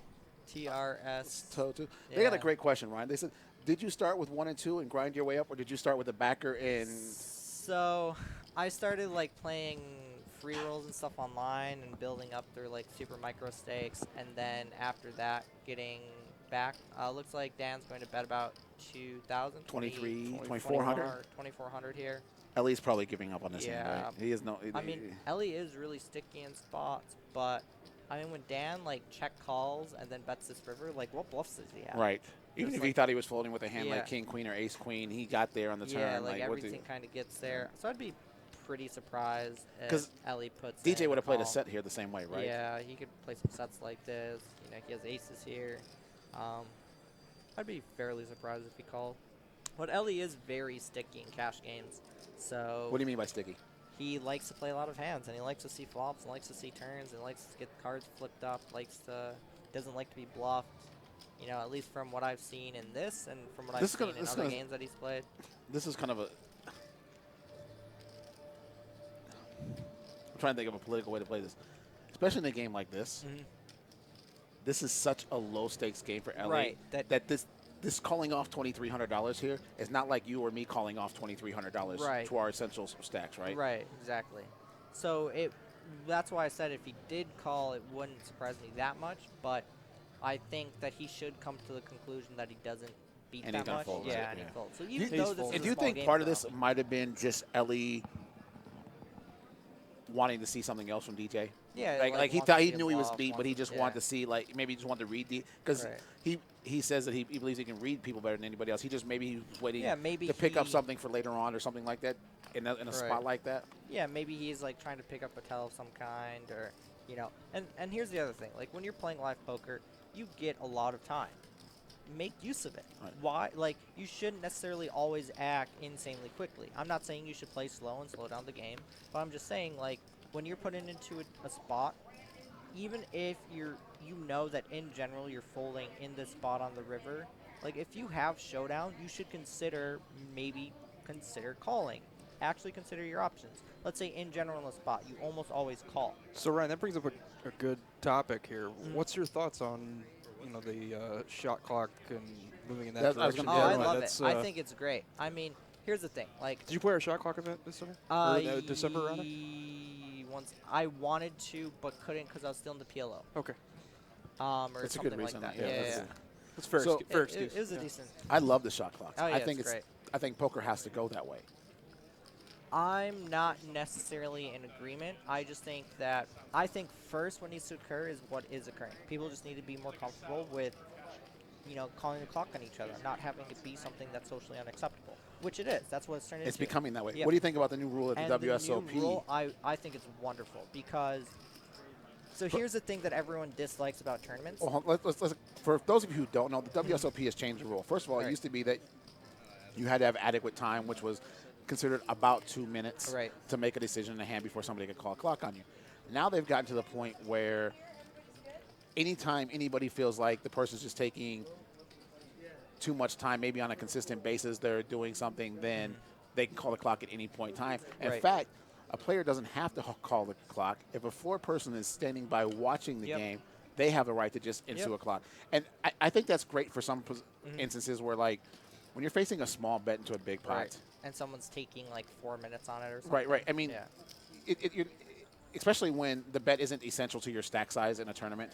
So we've got ace-4 suited and 7 deuce. Oh. We're just going to try and pick up some extra money here. I'm kind of surprised he called with it. I think. Hey, look who jumped on the chat here, by the way. Mr. J. Hardini. The great Hardini, not joining us. We've Isn't he John, supposed to be hanging out with his dad? We got to say happy birthday to John's dad. It's John's dad's 70th birthday, and that's why John is not with us today. Is this a good time to tell him we've replaced him? Sorry, John. John's probably thinking, yes, finally.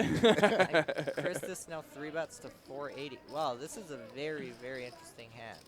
So 7 deuce game is on for $100 a player if you're coming onto the stream. Daniel opens in the hijack. Ryan's pretty good at this, though. I think he might have John's job down. I've been on a handful of streams before, and I've worked with David Tuckman a decent amount on World Series of Poker streams and down in Florida a few times. Are you going to do anything this summer, you think? Yeah, hopefully. I plan on being on. I was on last summer a little bit. Hopefully I'm too busy and I just can't. That's always the dream. But this is a really interesting hand. Yeah, this because is just a very, very interesting Daniel hand. is just not – okay, Daniel and Christus have been playing with each other in Europe and in America for 10, 15 years. They know each other very well. They've probably played 20,000 hands against each other live. This is not – you know what I mean? This is – This ace-4 suited 4-bet's actually pretty typical 4-bet for high-stakes players. In terms of combinatorics and for tons and tons of reasons, these suited wheel aces are great 3-bets, 4-bets, 5-bets. They're just absolutely wonderful. In fact, a friend of mine and I were joking recently about how ace-4 suited is the new ace-king. Playability. It really is. And this board's just really, really, really bad for Daniel because Chris's 4-bet call range just destroys this flop. He's got jacks are unhappy and everything else is just. He's got every straight draw in the world here. If you want to get jiggy with a hand like Jack 10 or. And he's also not very deep, but looks like he's going to take a stab at it. Maybe because he thinks his 4-bet range is so strong that it has to bet it. So even though he has a pretty low equity hand, he's still going to take a stab. Even though Christus's range is in love with this. And this is a Phil Ivey play. I mean, Daniel said he grew up watching Phil Ivey a lot. This is like really Christus fold. So maybe Christus happened to have 9s, 10s, jacks, or maybe. And he didn't want to get big pre-flop. He wanted to see a flop, and if low cards comes, he's going to put. He also could have maybe even had a hand like 6-5 suited or 6-7 suited that had enough equity that could call it and check folds. So when you play a lot of tournaments. All right. I'm going to use average stack size at any point in the tournament, right? When you get a hand like jacks or queens, are you more likely to play small pots with those pre-flop or get it all in pre-flop? I mean, if you think about total hands, so in poker, in no limit hold'em, there's about 1,000 hand combos. Right. And if you think about the number of hand combos that there's aces, kings, queens, jacks, which are essentially the 4 best hands in hold'em, that's 24 out of 1,000 combos. I love jacks and queens. If I have jacks or queens, and I've got 30 big blinds, it's pretty hard for me to not get my stack in some manner. I need some type of read and information not to. And that read or information could be, weak, tight, passive, recreational player. That could just be the read. last summer I had a spot where it went cutoff open button 3-bet, and I folded queens on 11 big blinds and was correct. You know, that's an incredibly rare and ridiculous scenario, but for the most part, it's just like I see those hands, I'm getting them in because, you know, they're monster hands. It's pretty rare for me not to, and it takes Is that kind ace of king like, one of those hands? yeah, Or ace king. queen? How about ace queen or ace jack? So ace queen and ace jack, they tend to be really good 3-bet hands. They can be really good calling hands, really good continuing hands, but they tend not to really be types of hands that you tend to get stacks in unless it's like, you know, 30 big blind stack against like, you know, late position open, late position 3-bet. Yeah, I'm going to cold 4-bet, you know, ace jack or ace queen for the most part. Like all these hands are so monstrous in no limit, and I think that that's one of the biggest things that a lot of recreational players, for the most part, do is they tend to underplay the rest of the range so much that when they do get these hands that like it becomes too obvious that they have them.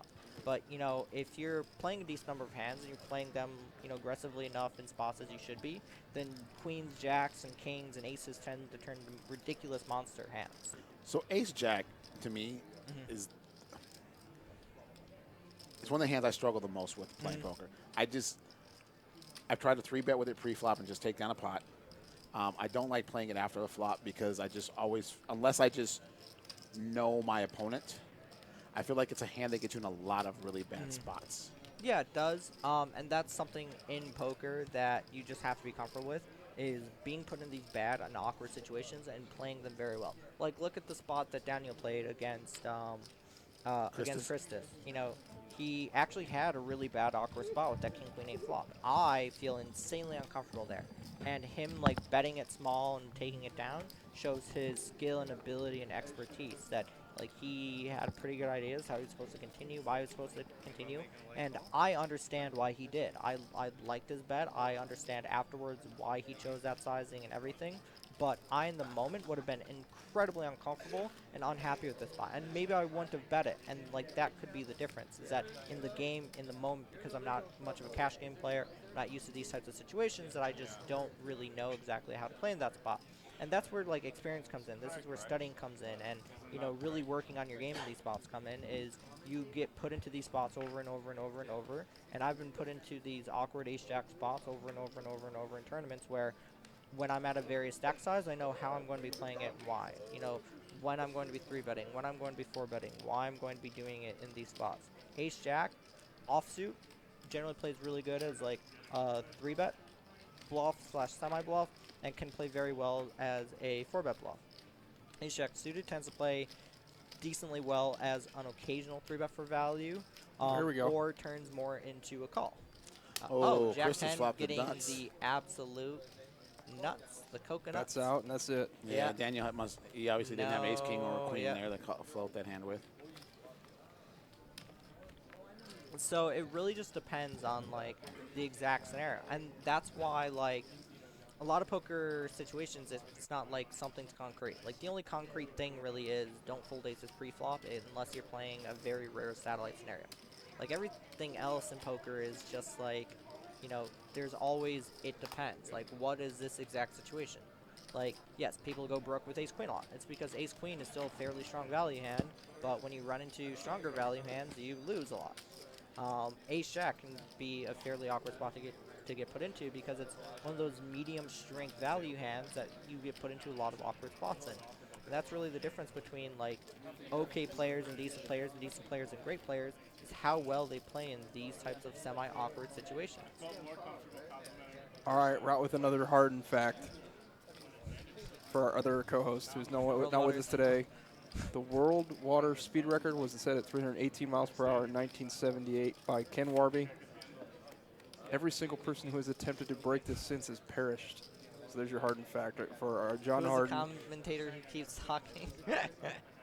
Yes, I do try to talk a lot and cover a lot of subjects, and if someone gets me going about strategy and spots, I try to cover as much as possible, make sure that, you know, I cover all the main points that matter. And the thing about poker is that the strategy is so complex and so in-depth that, like, what I discuss with it is just, like, barely scratching the surface. Daniel, normally you're like the first or second most fashionable person at the table, but today you might be third. Talking about fashion. So if those of you listening at home, they said Daniel is usually the second most fashionable person at the table, but today he's third. So it might be Rich A with the sleeveless shirt there. No sleeveless guy, you mean? Yeah, sleeveless guy. Oh, we got an open and a 3-bet. Open to 120, 3-bet to 480 by Daniel. Button versus big blind. And a call, it looks like. Oh, I want to hear this discussion about fashion.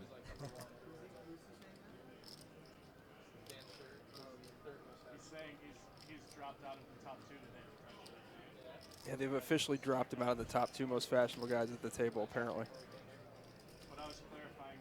Everyone dressing slightly above average as far as poker players go, for sure. I would say so. Bet of 340 on the king 3 and takes it down. Wish we'd been able to see hands in the spot.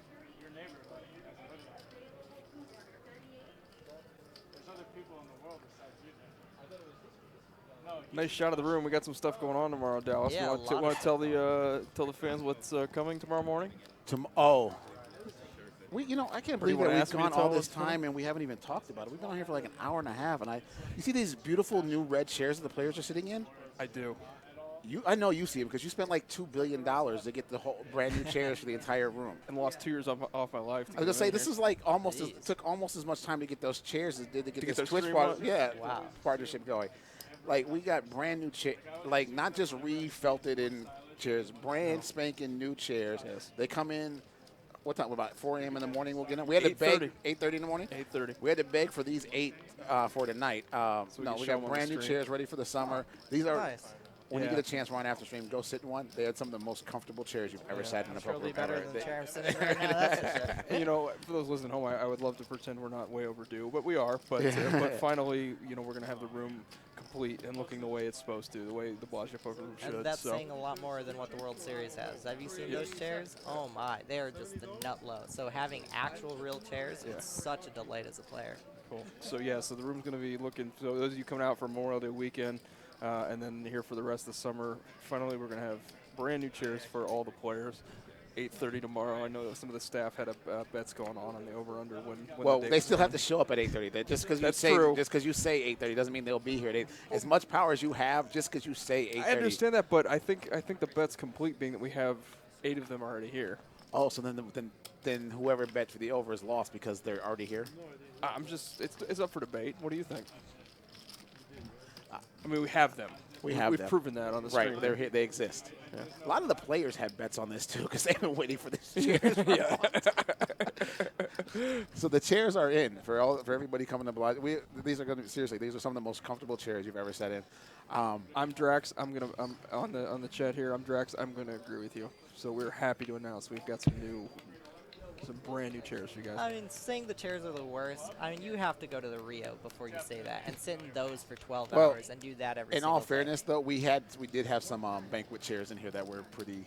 Yeah, we've had some pretty ready banquet chairs. So now we got brand new chairs for all the tables. And the reason was we wanted to take our time. We wanted to get them designed right. We wanted to match the room. Right. We wanted to make sure that they were a long-term investment. Yeah, and actually, to be honest, too, we had to get some women involved because Craig was trying to pick out fabric and stuff, and that really wasn't really working out for us. Let's be honest. We had to get go above his head and get some designers in. Yeah. Who actually know what I they're certainly doing. can't make that call. Yeah. He was trying, but it wasn't really working Actually, out. you're right. I did try. And that's one of the things that I really like about Bellagio is making sure that, like, when you guys do things, you make sure you do it right. Like, you didn't just, like, throw together the stream. The stream was a, 2-year work in progress, right. Right, exactly. Like, chairs. Yeah. Spending 2 years on getting chairs. Like, that shows that, like, you actually wanted to make sure that it was a long-term great investment.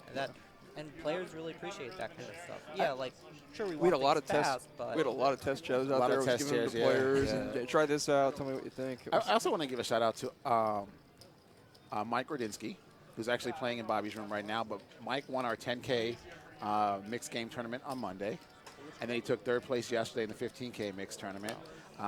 Who was second on Monday? Oh, Jesse Martin. So congratulations to Jesse. Daniel cashed again. Daniel Negreanu got 3rd. And Randy O'Hell got 3rd yesterday, and Patrick Madden got 2nd in the 15K. So congratulations. We're doing a monthly 10K and 15K mixed game tournament. So if you want to learn mixed game tournament, we got guys that will teach you how to play mixed games. Okay. Only cost you $10 grand. Yeah, nice and cheap. Yeah, nice and cheap. Might see me battling those and never. Those, do you sound ever really want to cool. get out of hold'em Parliament Omaha? Do you want to Oh learn to yeah, play stud definitely. and like? Yeah, I've actually been getting coaching and stuff in mixed games. It's actually is one of my goals is to eventually play in the 50K Players Championship, but I've got a long ways to go yet. But I have been working on those games, and that's like I'm now playing like the 10K PLO. Playing the 10K PLO8. Been playing more mixed games. I cashed in a handful during the last World Series, so I'm getting better at them. It's a long work in progress, though. So So let me ask you this: how hard for obviously for a game that big or for a tournament that big rather, are backers pretty eager to put someone like you that's played more hold'em, or is it harder to find Oh, backing for that? definitely a lot harder. Yeah.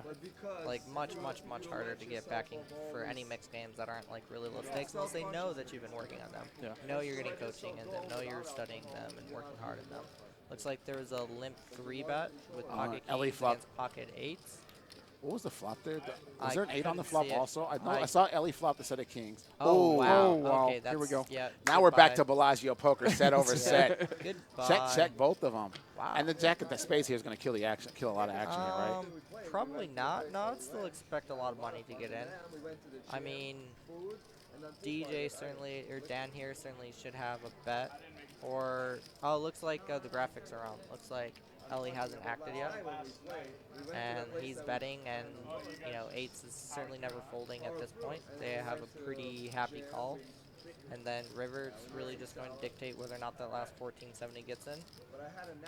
You know, the river board pairs, that's goodbye 1470 for Dan. If the river's like a 10 of spades, you know, hello, 8's being saved. Yeah, That's the goodbye. jackpot card, right? Well, Showers. it might slow DJ down, right? Because Ellie could have any He king, can't jack, really queen, jack hand. slow down because it's 1470. It's a half pot bet. Yeah. And Dan's at like the top of his range. He is like one of the best hands that he's ever going to get to river with. It's like, but sure, he can have king jack and queen jack, but he's just He went all in, and yeah, Dan. Ellie went all in and snap called him consider it. with the wrong full house. Yeah. The hand just kind of plays Yeah, itself, the right? hand It's really not did, really like- like Once you hit a set, you just like they're pretty rare times that you're ever really supposed to fold. Tacos and beers, I think. Oh, really? At that I place? got my 7 deuce money back. I got my 7 That's what Ellie Yeah, says. he did.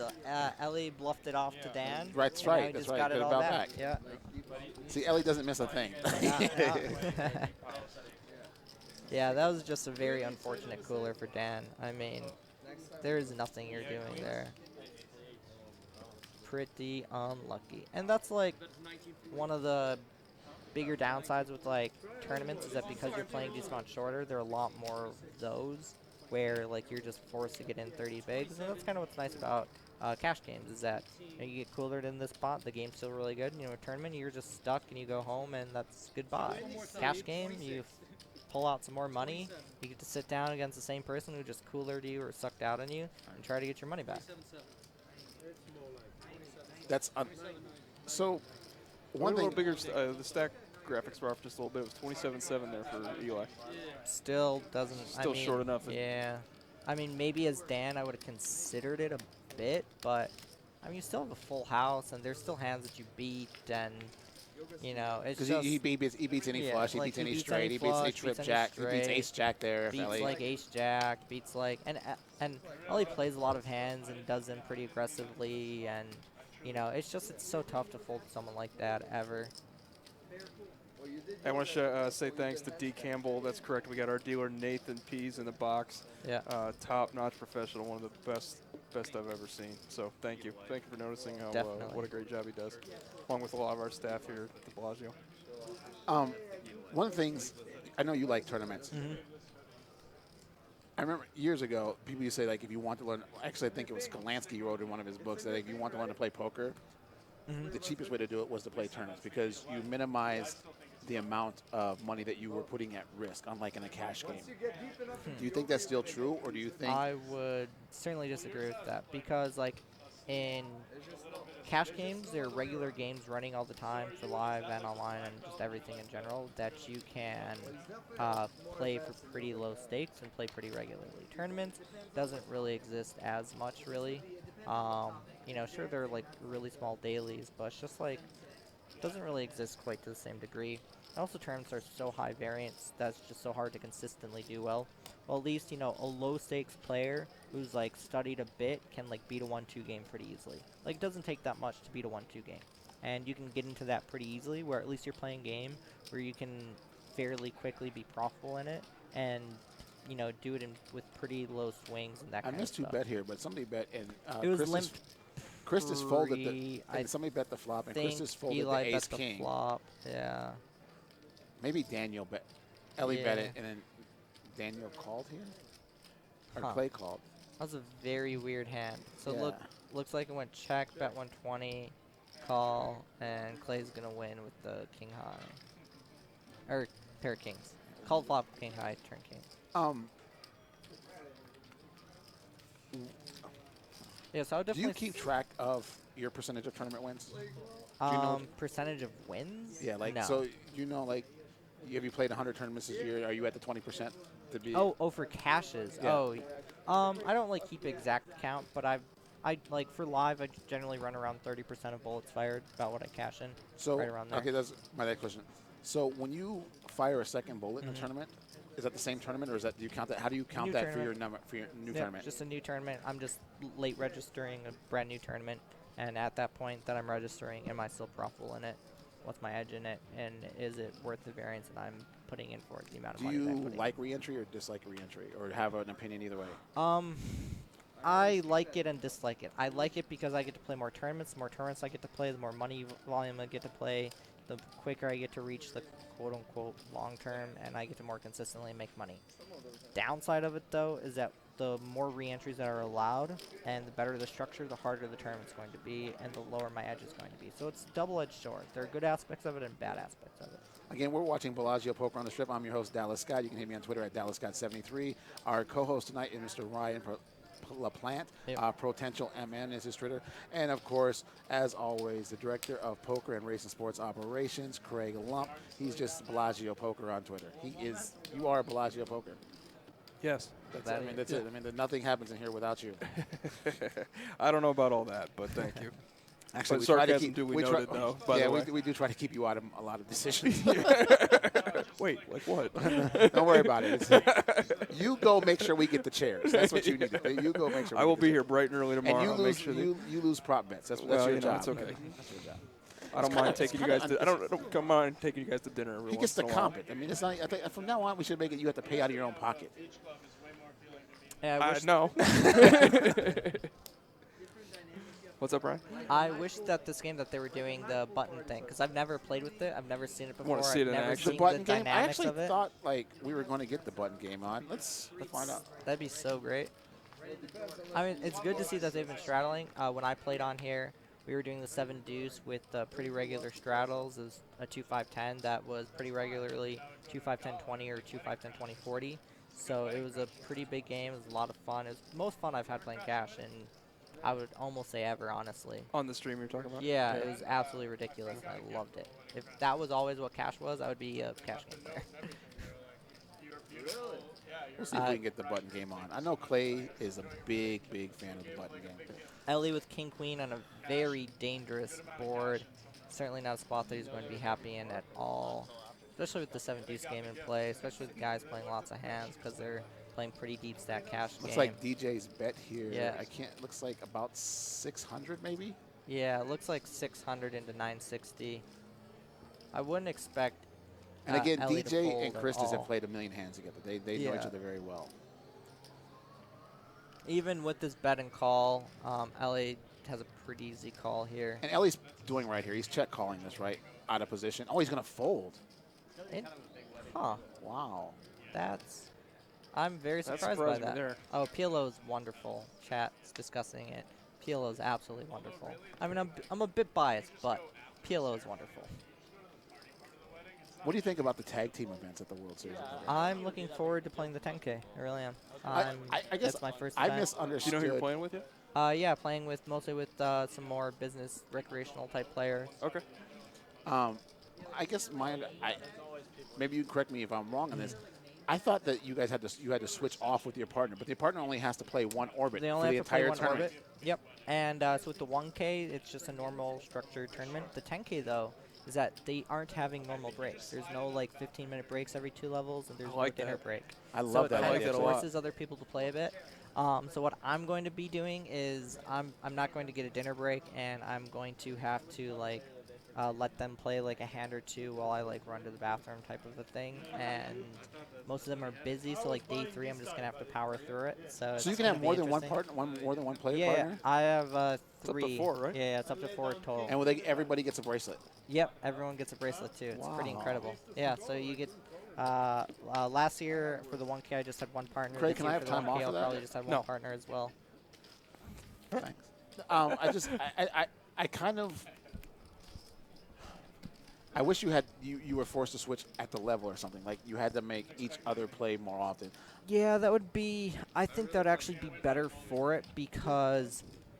In it fact, kind Jason of makes Mercier, it. if you're out there and you don't have a partner, I got it. Both of them, the 1K and I'm in.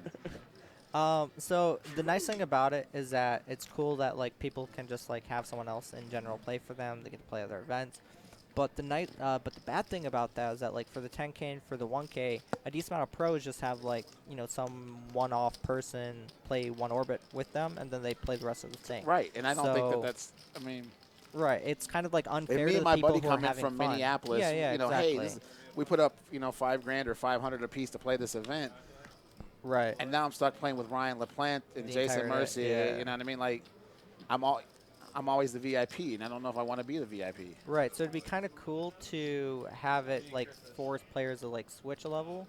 And in fact, you guys should try doing something like that. That'd be great. Try having a take team event, in one of your next series, like maybe during WPT, where Is it you too late to force add that? people to No, push through. we have the date settled and the main event date settled. But We could do a have tag not, team, but I think in our And you tag could- team they should have to play. Yeah, they should play have a to play an level. orbit. Yeah, Yeah. that'd Oh, be no, one level. or Like play a one level You each. play the first 30 minutes, and then 30 minutes you switch. You know what I mean? Like, That'd be what, great. what if you ran 2 simultaneous tournaments and you had to switch from one to the other? That'd also be pretty cool too. 2 tag team tournaments at the same time, Yeah. and then you had to switch. So they table. ran independently? Would that work? Am I mean, losing that'd my be mind tough here? to do it, but I think that'd be as pretty a member interesting. of the tournament staff here, I would kick you in the knee. I just think logistically, yes, it is possible, but I think it's just hard because now you have to make sure that the right person. Yeah. Players can't even remember where their seat is when they come back from break. How are they going to remember which tournament they were playing when they Right, were last and on? Between breaks? Okay, yeah, maybe not the best idea we've be a ever little had, complex, but- but like I And love then you have to the like idea stop of the it. tournament for 3 minutes for them to switch seats in between levels or Right, something, or exactly. start the other one 30 minutes later or something like it. No. I definitely love the idea of a take team event. I just think that having the players forced to change makes it more of that fun atmosphere. Because like when I played the take team event last year, everyone was having so much fun with it.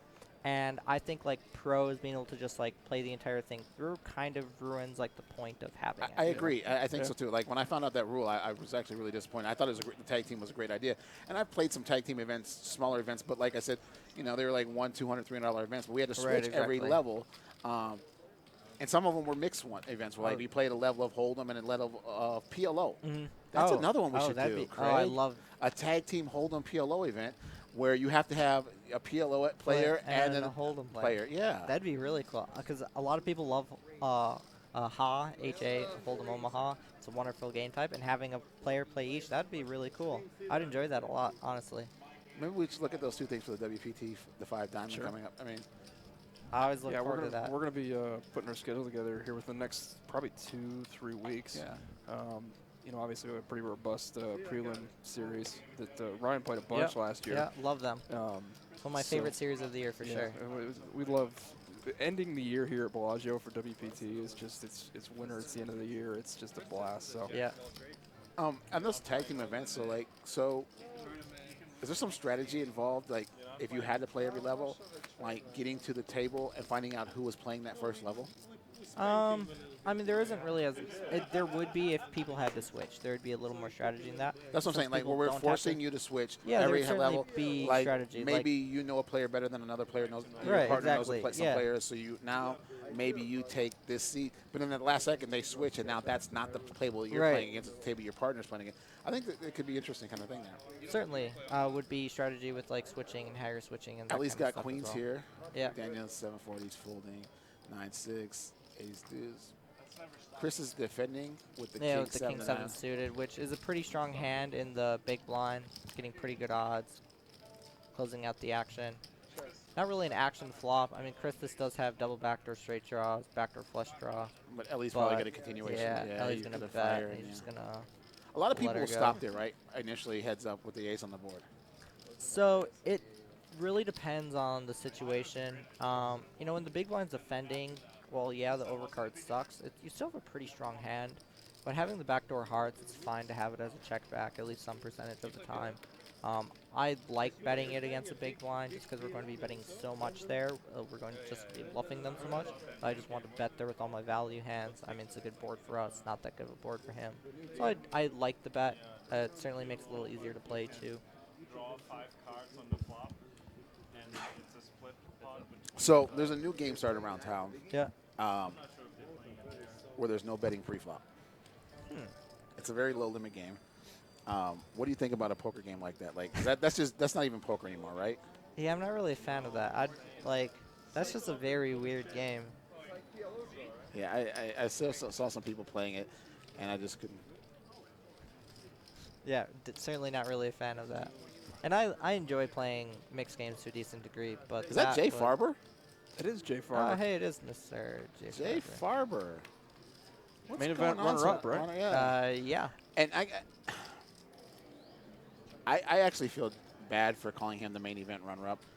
Ryan Reese literally flopped a pair every single hand. Like, it was. You can't run any worse heads up in a final table, right, than he did against Ryan Reese. Yeah, Ryan Reese just ran incredibly good that entire final table. He just put on a clinic, and it was a clinic of just him hitting everything and having it always and coolering people in the right spots.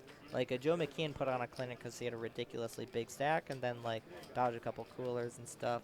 Kui Win put on a clinic just from bluffing so much and forcing his opponents to fold in some pretty good spots. You know, that's kind of what you have to do in those spots. You either need to sun run and hit in every spot, or you just need to force your opponents into situations where they have to fold a lot. Yeah, I just felt like I've watched that final table the most on the last few years.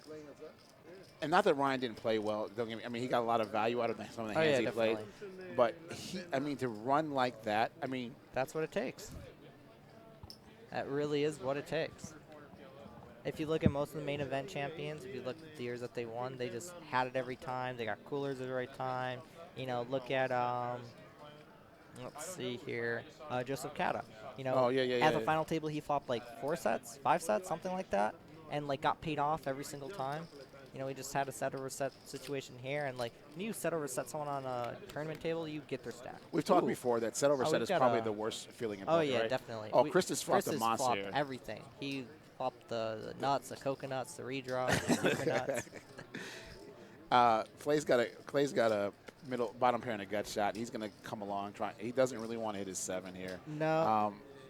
Oh no, he's raising. He's raised. Oh, now Chris he's out of position. Can he flat here and just?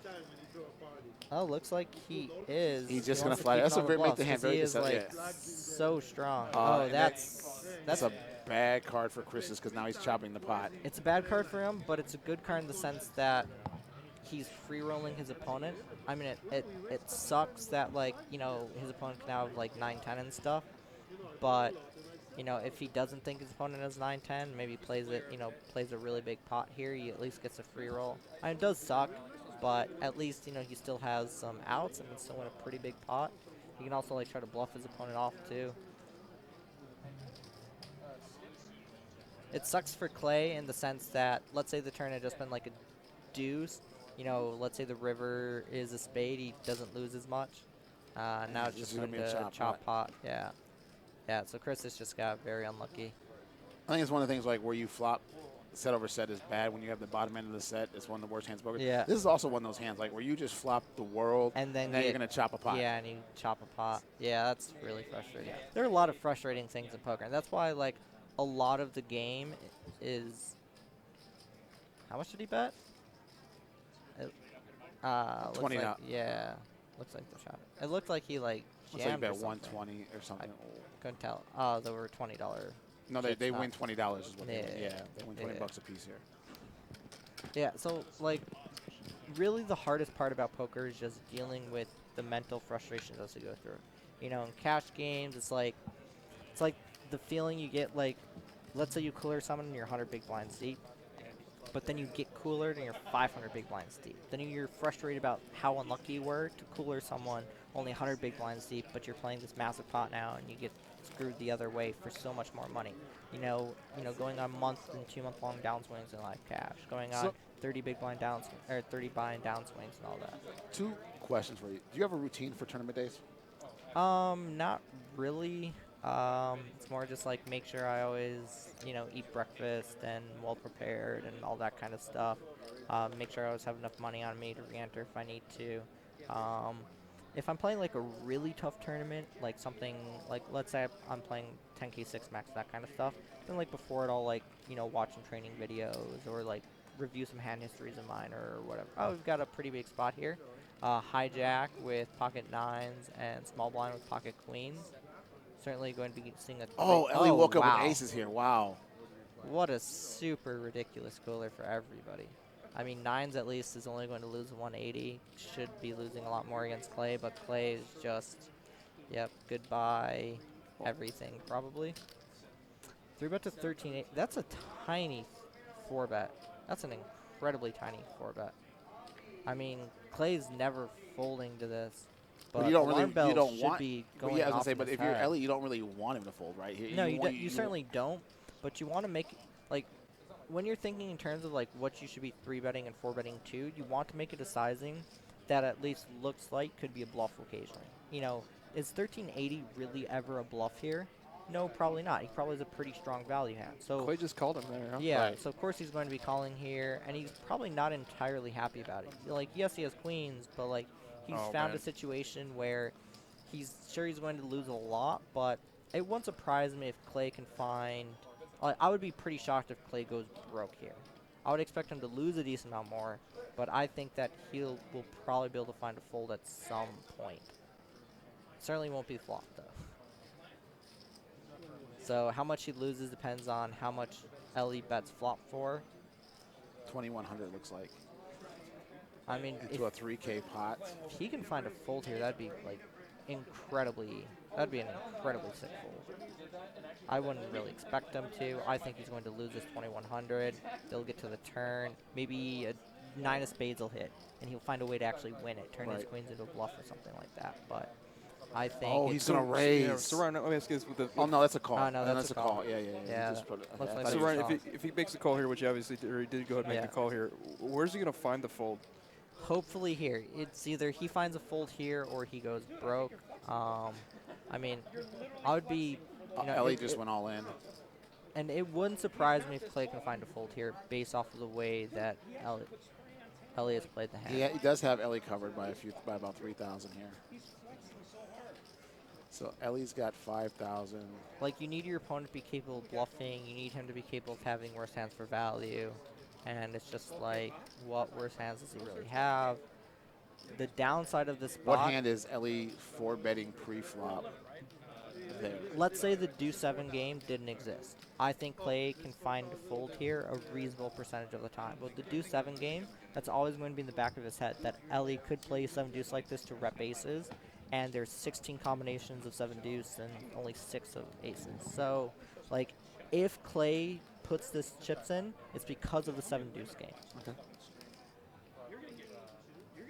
And even that... Yeah, oh, he called him. Yeah, he does find the call, but I think that there wasn't I think they're running it twice. That he could find a fold. And Ellie's going to win both hands anyway. Yeah, it's a pretty brutal cooler for Clay. And there isn't that much he could do, but the sizing to me, like, it's such a big thing that I honestly could have occasionally found a fold, but like the 7 deuce game makes it just so tough. So you it's that big a factor playing the 7 deuce. It alters the game that much. Yeah, because anytime you can add 16 bluff combinations, that's such a ridiculous high number of bluffs. And the 6 of diamonds there on the turn, giving Ellie essentially the straight draw with the 7 deuce really. It puts it like if you can go, he can have 7 deuce here, then you just can't fold queens. Because there's 16 combinations, 7 deuce. There's only 6 aces, 6 kings. you know, just one combo queens that you chop with. So it's just like, that's a lot of bluffs. And if he can ever have any other bluffs, that's a lot more bluffs. Right. So then you just can't really find a fold. But the reason why I think that maybe he could occasionally find a secure fold is because of Ellie's sizing. Ellie sized it in a manner that would allow a good cash game player to have these alarm bells going off in his head. Is he ever bluffing here? No, probably not. Unless he's trying to like over rep a hand. He's like trying to really sell you that he has aces. And, you know, because of that, like it's those types of sizing mistakes that I wouldn't necessarily call it, you know, a recreational mistake here, but I see recreational players making this type of scenario where they're making a sizing that they never want you to fold to, and that signifies how strong their hand is. When they make it a sizing that looks like they're trying to get you to fold, you can go, oh, maybe you can have some bluffs here, you can have, you Looks know, like strong Clay hands, added that kind of stuff. 10,000 to his stack. This game's starting to play a little bit big, and by a little bit big, I mean it's been big the entire time. I mean, like, yes, it's a cooler. And yes, like, I wouldn't say him going broke there with queens is a bad play to any degree. It's more about Ellie played in a manner that if maybe Clay had a little bit more information on Ellie, that he could have maybe found a fold. Right. Because of that sizing. To me, alarm bells would have been going off. And if I'm Clay, I probably would have tanked a really long time. But I am a fan of, like, making these kind of weird hero folds. And sometimes they're bad. But, like, this is one of those spots where I But wouldn't have could Clay have thought it was the reverse, that like because he was making those size bets that he was That's why the 7-deuce game being in action makes me think him getting an in is completely fine. And, like, I would expect Ellie to maybe go, oh, if I make it this small with 7-deuce, they're just going to go, oh, he has aces, and then not find folds. And then, like, the 7-deuce turning a straight draw. Like, that's why I said, like, him getting it in there, not surprising, not a bad play. But Ellie played in a manner that could have allowed him to find the fold. So, Ryan, I wanted to ask you, we talked about this before the stream. You played on the stream the second week when we kicked it off. And I said, I'm going to ask you about a hand on the stream. Yeah, you remember right which one I was talking about. It was it made a pretty, what looked like from us to a pretty tight fold. But I want to hear, and I know you're playing at a level that far beyond what we play at. So give us the rundown of the hand. Recap it for us. This was in the week 2 against Danielle. It was, we were playing 2-5, 10-20. Folds to Danielle Anderson, who is an incredibly skilled, incredibly aggressive. She's from Minnesota. I mean, yeah, she's a Minnesota player as well. Pre-Black Friday, she was a 25-56 max reg. She was like monster cash player pre-Black Friday. Now she's one of the bigger cash game regs here at the Bellagio. She just crushes 5-10, 10-20, 20-40. So she is incredibly tough to play versus. She's hyper aggressive and incredibly skilled. So she opens button. I have A7 suit in the small blind of 2.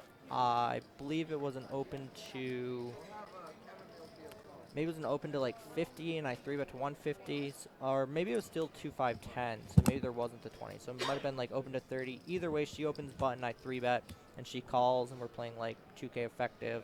And I want to say the pot size, maybe it was 2-5-10 yet, not 2-5-10-20. So maybe it was 30-100 peel, pot size of 200. And the flop is 9-7-5. 7-deuce game is on. Speaking of 7-deuce. 7-deuce under gun 1. Rich is raised to 160. Ron is flatted with ace-queen on the button.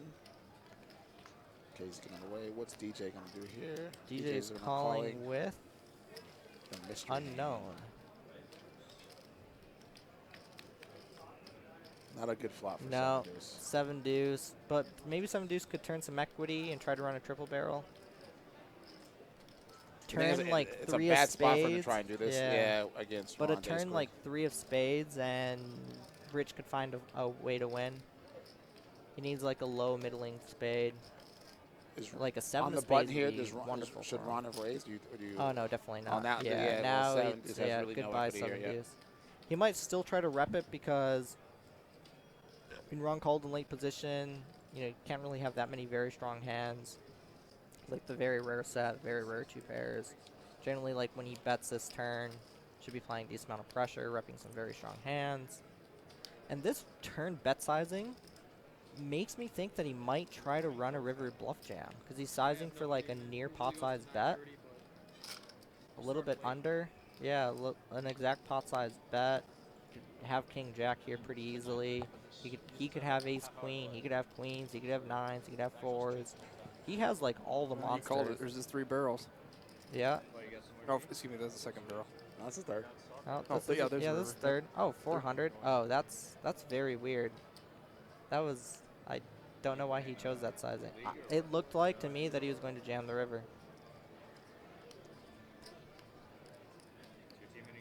And Ron is certainly just tanking to try to make it look like he's thinking about bluffing, and he's jamming, yep.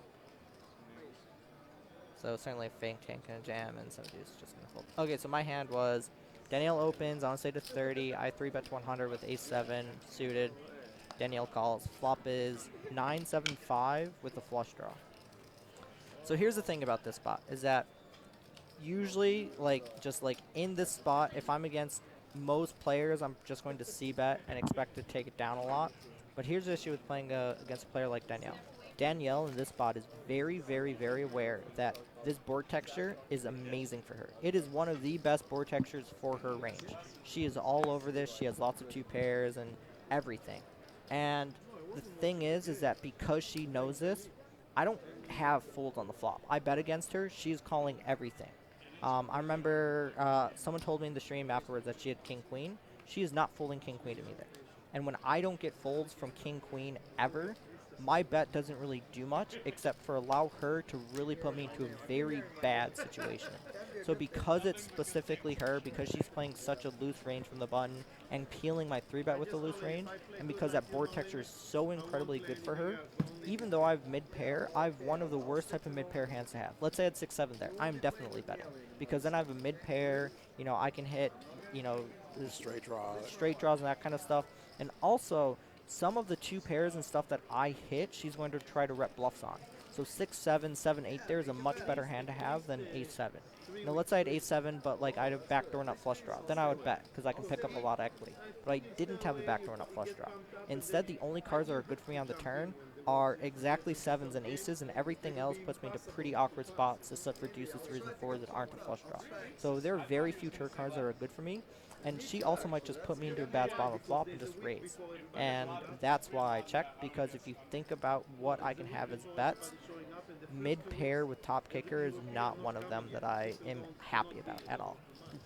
So there are people that I bet their verse, but they're the types of people that I find so it has easy a lot to play to, a lot to do with it. It's great hearing your analysis Yeah. on that. So it has a lot to do with you're playing the player in this place, right? Exactly. Oh, and Ellie is just on a that's heater now, right? Ellie is just crushing everything. How much? He was in for 4K or 5K? Yeah, and he's up to And got so he's up 18,000. 13,000 because of set over set and aces into queens. All about that timing. And he got pretty short, too. He was down to like Right. $1,000. We don't know what Clay has here, so this might slow. Oh, Ellie's just double-checked the stat, but I think Clay added 10,000. Yeah, I think Clay's a lot deeper now. Yeah, He's Clay's like 10K his deep. stack is not 2,700. No, it's like He's 13K. much deeper. Yeah. Yeah. That could have been a that's a really interesting turn card. I wish Clay had picked something up and we could see some Some more fireworks. action. Yeah, definitely. There's been some action on this table tonight. People have been mixing it up pretty well. I haven't seen Christus mixed up too much tonight, which surprises me because he does like to mix it up. We saw him play one big, decent-sized pot Right. with Daniel. Where he played a 4-bet pot. Clay hasn't been very active. Not Clay, excuse me. Casey hasn't been very active Yeah, tonight either. Casey hasn't been active. Ron's been kind of his normal self. He picks his spots here and there. Yeah, Ron is. That's why it's so tough to play versus. Is that he can play a lot of hands and do some very interesting creative He can stuff. tighten up at times too. He picks his spots so insanely well. So Ellie limping +1 with 7-4 suited. I think it might be the 24. Or the 40 on. I think the is it 40 might be on. Okay. That makes a lot more sense than him Yeah. limping 7-4 suited. No, I think the 40's on here. Yeah, raise the 160 on the button. It looks Rich like jams. Yeah, he's shipping here. 1100. Another weird spot for King Jack. Looks I mean, like less Clay weird than the folded King previous. Jack also. 450 to call. Oh, he 3-bet to 610. So he effectively jammed. It's like 500 more. That's the second time he's Yeah. done that to DJ, where DJ's Also had King Jack. Yeah. Yeah. I think the first one was probably supposed to be a call, but it's insanely close, and the only reason I call is because of 7-deuce game. 7-deuce game doesn't exist there. I don't mind his fold getting 2-1, but with 7-deuce, if you can ever have 7-deuce, you just stick it in. And Look at hope he Eli, has the big 7-deuce. winner in the game. Ellie, in the big winner in the game. Sorry. Just destroying it up 13K when he'd been down to $1,000 bucks. Yeah, he was short stacked early. Yeah. If you're out there and you have questions for Ryan, please hit us up on the chat. My name is Dallas Scott. I'm your host. Ryan LaPlante is our guest host today. Craig Lump, the director of poker and race and sports operations, is as usual in the booth with us today. We're watching a 10-20. Looks like they're going 10-20-40 now. It's not 5-10-20 anymore.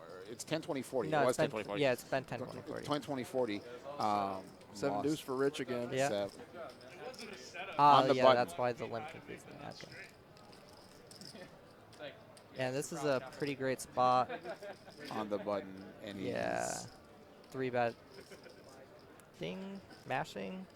3-bet to 580. Yeah, so Oh, he puts and in, oh, well, yeah, that's on. Rich is essentially he's pot committed himself to this, right? Yeah, he's Especially never for any folding, equity especially getting with the in the 7 deuce. extra Yeah. I don't know. 700 Did he's we find getting. out? Are they playing for 107 deuce? Another 7-deuce. Wow. Who else had the 7 deuce? Clay had 7-deuce as well. Wow, bad spot. That would have been pretty interesting. He have ace jack against 2 8s. Yeah. Yeah. good. Oh, Oh, he's got some hope. Oh, you got hope. Oh, they're running Running it it twice.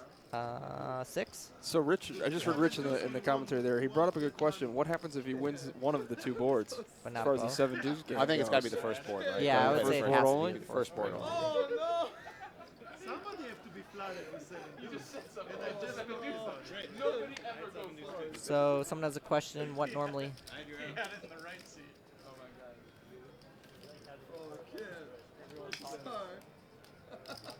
Bohica has a question. What normally happens at the table if someone doesn't want to do mandatory straddles or play 7-deuce, but the others want to get started? Yeah, that's the downside of playing live, is that occasionally people just don't want to do it, so you don't get those games running. But those games running are great. They're always wonderful. And you for can opt out of everybody. the straddle and the 7 deuce. No, if you don't want to play that, Right. you're not obligated to. It's not. Yeah. But part tonight's of the game isn't a straddle. It's Right. it's a It- designated This is a Yeah. 3 blind game. Yeah, That's yeah, the this is difference. a This is a 3 3 blind blind game, so Yeah. it's not a straddle. No, but Ryan, do you like the 3-blind games? Yeah, I enjoy them. It changes the dynamic a decent amount. It makes it a lot more interesting and complex. Okay. And anything that makes the game different, interesting, and complex, and encourages action, wonderful for the game. What do you think about a 3 blind tournament? That'd be cool to play. I would love that. It changes a lot, though, right? Yeah, because it changes you're- everything. And it's something that doesn't really run, so let's do it. I mean, it's kind of an interesting thing because I was just thinking about that. Like, if it's a tournament where you would normally start with 15K in chips, you know, and at like 25-50, but now you're playing 25-50, 100, that completely changes the value of your stack. And maybe we'd have to start those tournaments. You'd with have to 20K start or them with what if like 20K, a lot more. yeah, What if we 20K. do a 3-blind tournament Tag team? and eliminate everyone's least favorite thing in tournaments, the antes? That would be a good way to do it. See, I don't 'Cause think you that- increase the action a decent amount. You change the dynamics a bit. I like antes, though. No one dislikes the antes. It's the how much they slow down the game. Oh, okay. That's Because what I'm talking about. Negreanu wrote a whole book on how to play poker with Andes. Like, Oh, yeah, yeah, and no, playing I- small ball and picking Oh, up Andes. someone No, excuse actually me, maybe won with 7 Daniel deuce. just won with the 7 deuce. Yeah. Flopped a flush draw too. He's collecting his 100 from everybody else. That's a pretty good board for 7 deuces. Yeah, that's spades. a very good board. 7 deuce of spades. Yeah, no. So we run 3 blinds, no antes. I like this Yeah, idea. pretty much does the same thing, but it changes dynamics enough that it makes it into Yeah. an entirely different beast. I would certainly enjoy that. Maybe I would we'll give also that a enjoy try. it, like, do the 3-blind game and have antes as well. I mean, it would make the game play like a turbo, essentially. But that's Oh, kind of yeah. cool. Like, you could just, like, have the stacks play super deep. So, like, if you're starting at 50, 100, or, sorry, 25, 50, 100, you can start the stacks at, like, 40K or something like that. Which, I mean, 25, 50, 100, that's almost like playing 1, 200 to start. So 200 big blinds for a starting stack makes Sure. sense. And then as the blinds increase, because they're jumping up so fast, like you'd probably have to find a way to like maybe have like levels repeat occasionally. Otherwise, Yeah. you'd just play like a super turbo. Sure, yeah. Yeah, we'd want to set it up so It'd the be a lot structure of was fun, good, though. but might make an interesting Yeah, tournament. definitely. Yeah, you could do it without antes or run it with, and I think both would be really cool to play. I think we've seen it at the high stakes. Or excuse me, I don't Play think we've flop seen the it. set of fours. Oh, here. yeah. Got a We set don't know what against. Casey has. It's pretty dry board. Queen, deuce, 4, rainbow. I mean, fours is just hoping that people are going to be bluffing into him. He's gonna. There's no reason for him to raise Or here, someone right? has this, a queen. This is the hand we were talking about bet earlier. Yep. Where there's no reason for you to raise. Nope, Just none whatsoever. let your opponent try and catch something that's not going to beat you. That Ron's and calling. also you always need to be thinking about like what am I raising with here, and like having this as a call is good for the rest of your calling range. And this really is a board that you should be really check raise Jack bluffing of very diamonds might make Casey slow down. Maybe a 2-pair hand like Queen Jack or something. But if he's got, we don't know what he's repping. No, we or don't know what he has. has. Yeah, I mean Ron's certainly just going to be check folding. Yeah, once Casey checks. I guess he could have some check calls. He could have like king queen here, queen 10 here. Doesn't see a reason to bet twice. So I could see Casey do either thing. And he just folds. We're back to flopping sets on Bellagio Poker on the Strip, Bellagio Pots. I'm your host, Dallas Scott. Hit me on Twitter at DallasScott73. Our guest today is Ryan LaPlante. We thank you, Ryan, for coming out at the very Thanks for last having second. me. I enjoy it. Got over here in like an hour to do this. It was kind of a last-minute deal. His Twitter is PotentialMN, and of course the director of race and sports and poker and all the good things that nobody else wants to deal with, Mr. Craig Lump. It's good to be here on our final stream of Bellagio this Poker. season. This is Yeah. our unofficial season 1, and I don't know about you guys, but I love this time of year, heading into the anticipation leading up to the summer. Trying to get rest and It's sleep, like it's you know? Christmas Eve. It's like a Yeah, week of right, Christmas Eve. right. Exactly. Rich has got his third 7 deuce of the night. Wow. And he's not raising this time. He's just going to call because he's lost a lot of money with the raises before. Our next live stream will be our Bellagio Cup final table. Which hopefully I get to be either be in it or commentate it. Either way. I'd love to The do only either. excuse you have for not either one of them is if you're still in the main event at the Yeah. So, Which that you're would be a either dream. playing Yeah. playing Bellagio Cup main, or commentating with us. Okay. Ryan. How about that? I am way in. Let's do that. It's going to be a really tough hand for 7 deuce to catch anything because all the deuces Yeah. are gone. Deuces are gone. Any limp. Yeah, I then think there's one deuce. I'm one just live like deuce. not really a fan of limping as a general thumb in cash games. Like there are tables where it's fine, but And like Ellie Oh, flopped. Eli. Look, Ellie flopped Yeah. straight. No, not Ellie. But Ron does have a flush draw Ellie here. flopped a straight, and Ron has a straight and flush draw. Yeah. And Rich is going to lose more chips here because he's going to try and rep a hand because he has a 7 deuce. Yeah. Ellie's just flatting. Is he worried about a king 10 here maybe? I could see Ron doing either. Looks like he's calling. Yeah. Rich has to give this hand up on the turn, right? Oh yeah, certainly. Unless I guess turn 8 of spades, maybe. 10 of spades. Oh, there we go. That's a very interesting It's enough card. to keep him there, huh? I would expect. Wow, this is interesting because now Ellie's run Yeah, into a so chop now where he had a Ellie winner. ran into a chop. Ron's. He's got a free straight rolling. against 2 flush draws, a straight and a flush draw and another flush draw. This is an awkward spot, right? I mean, Ron certainly isn't folding. It's about like what Ellie is going to do. Because any king beats him here. Yeah, I could see Ellie just folding this. I mean, see him folding this hand too. Yeah, this is a really. Ron's probably really calling awkward because he's spot. got the flush draw. He's got the straight with the diamond draw though, right? Yeah, Ron is Yeah. definitely not folding. I would be shocked out of my mind if he ever folded. Yeah, it looked like Ellie folds and Ron is calling. It's an interesting board. Yeah, this is a very interesting board. Wow. Oh, the 7 deuce my. got there. Wow. I mean, he's probably not really going to win anything outside of that extra 100 from everyone and then this pot in general. I'd be pretty shocked if Ron finds a hero here.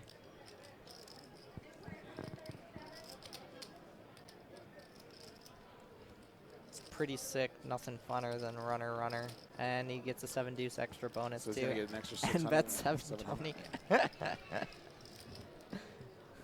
That's a.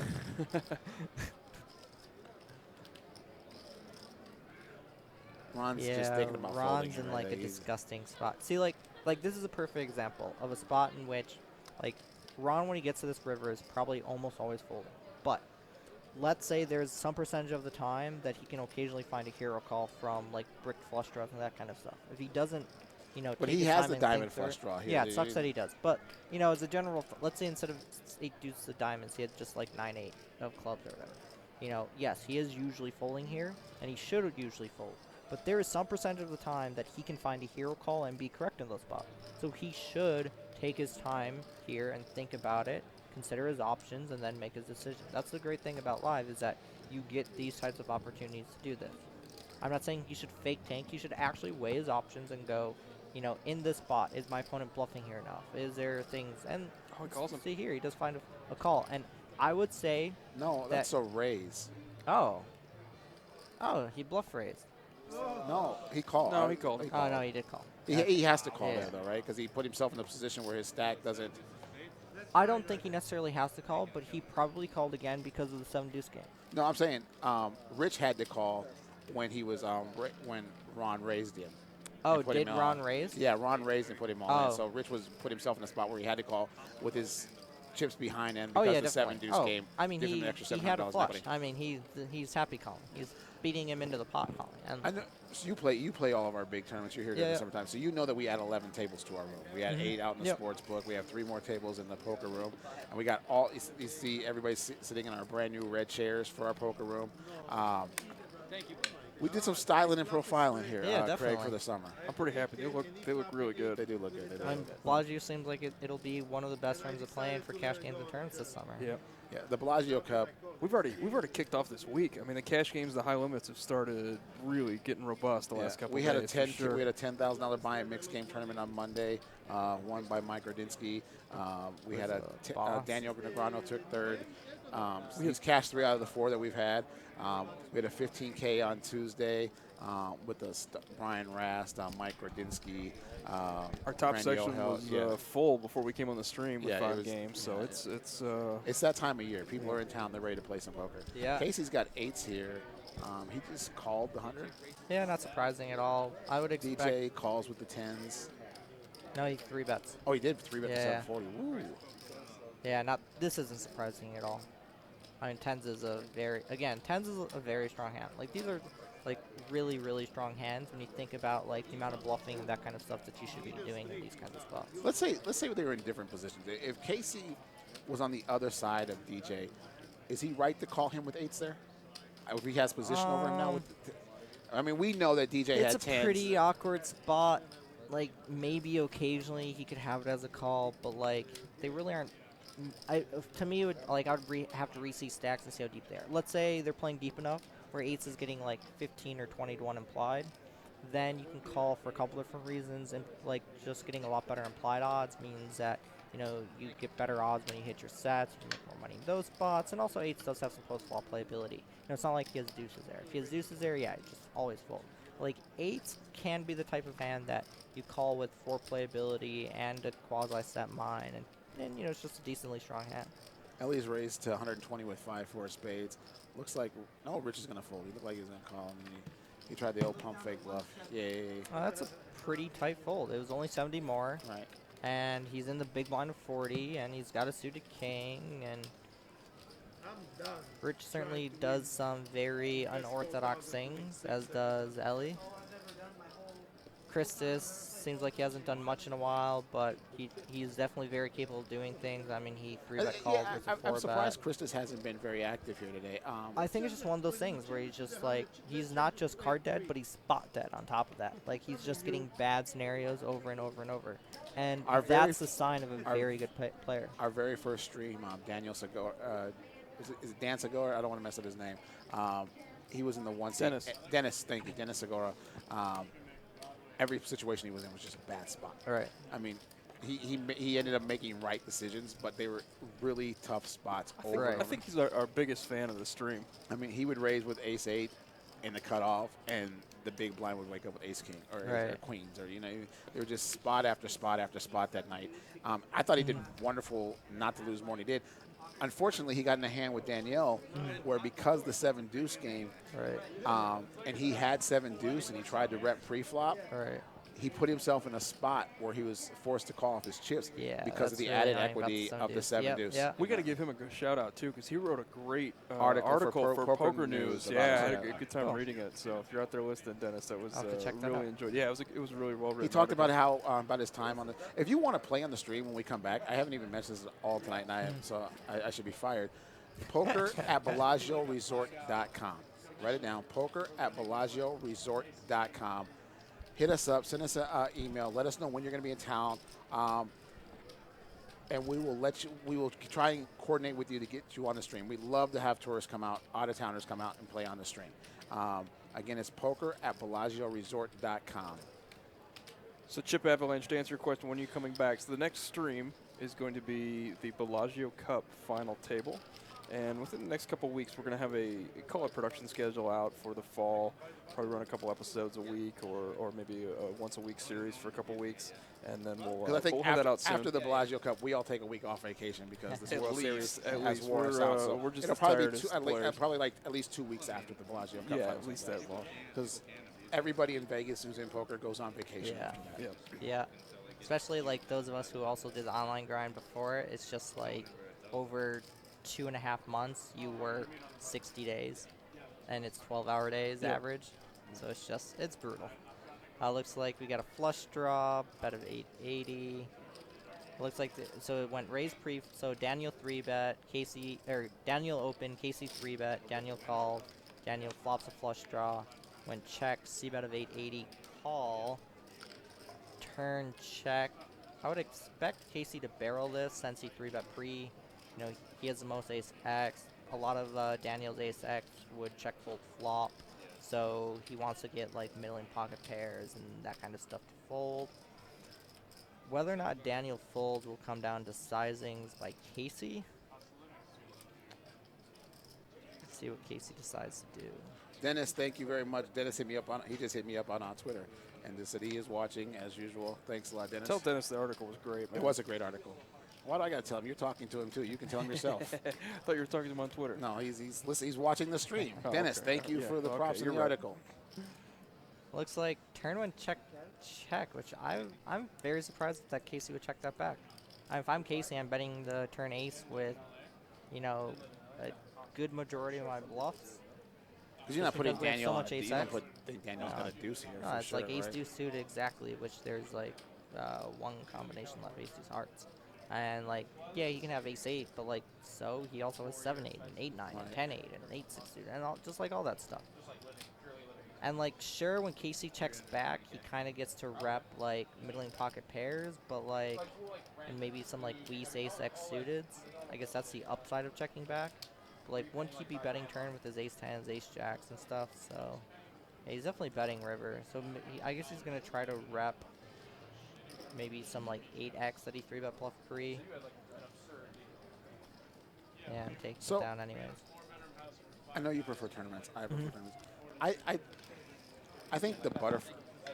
We agree that tournaments are completely different than cash games. Oh yeah, very different, insanely different. And I think that's why I like the way tournament. I think the mental game of tournaments fits my style of play better. But I also believe that there's a butterfly effect in tournaments. I want to know if you agree with this. Like, I feel like if I don't maximize value when I'm supposed to, and I leave people with chips that they shouldn't have, or vice versa, I give them chips that they shouldn't have, that it affects everything else that happens in the tournament for that day. Because now somebody who shouldn't be in the tournament, maybe I've given them chips, and now they go on a little bit of heater, and I've given, and vice versa, where I shouldn't have gave them that extra bet. Now I'm put in a position where if I had that extra bet in my stack, my opponent doesn't call because now I've outpriced them into it. You know what I mean?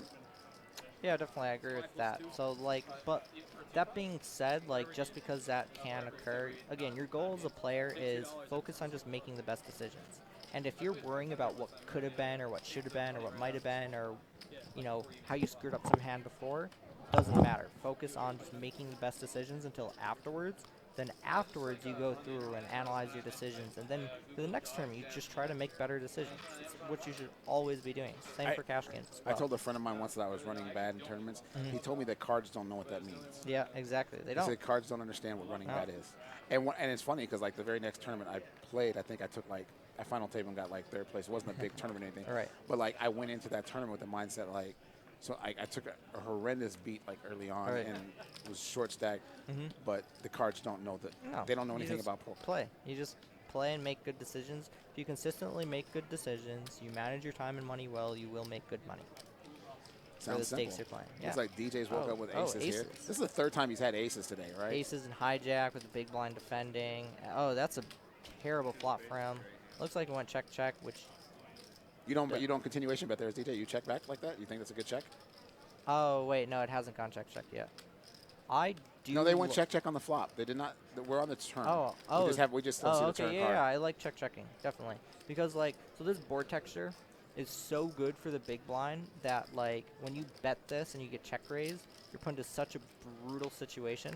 If Daniel bets, DJ has to fold aces here, right? The four straight on the board. The turn is a 3 and the river's a 10. Turn 3 river 10 should just go. Check. Or back the other way. 10-3. Yeah.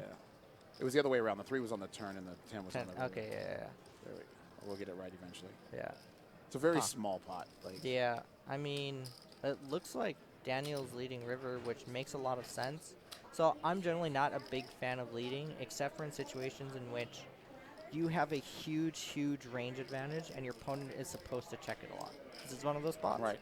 This and is it. Daniel could have any 2-pair hand here. He could he could have any 8-7, 7-9, Jack 8 hand, which he would have been right to call. Yep. DJ is going to look him up though. Yeah, not surprising. And he's going to win the pot with aces. Because again, this is one of those. DJ has one of the best hands in his range. Right.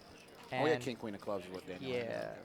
And like when you have one of the best hands in your range, you just aren't. You're supposed to call with it a large percentage of the time against a player who you expect to be capable of bluffing a decent amount. And this is a run out that even though this run out is so good for him that he's supposed to be bluffing it a really high percentage of the time. So it's supposed to be betting with all these 2 pairs and stuff, which that sucks when you have aces. But when you get to this river and you have a hand as strong as aces, this is one of the good spots to call with. Now, I want to say this correctly. So,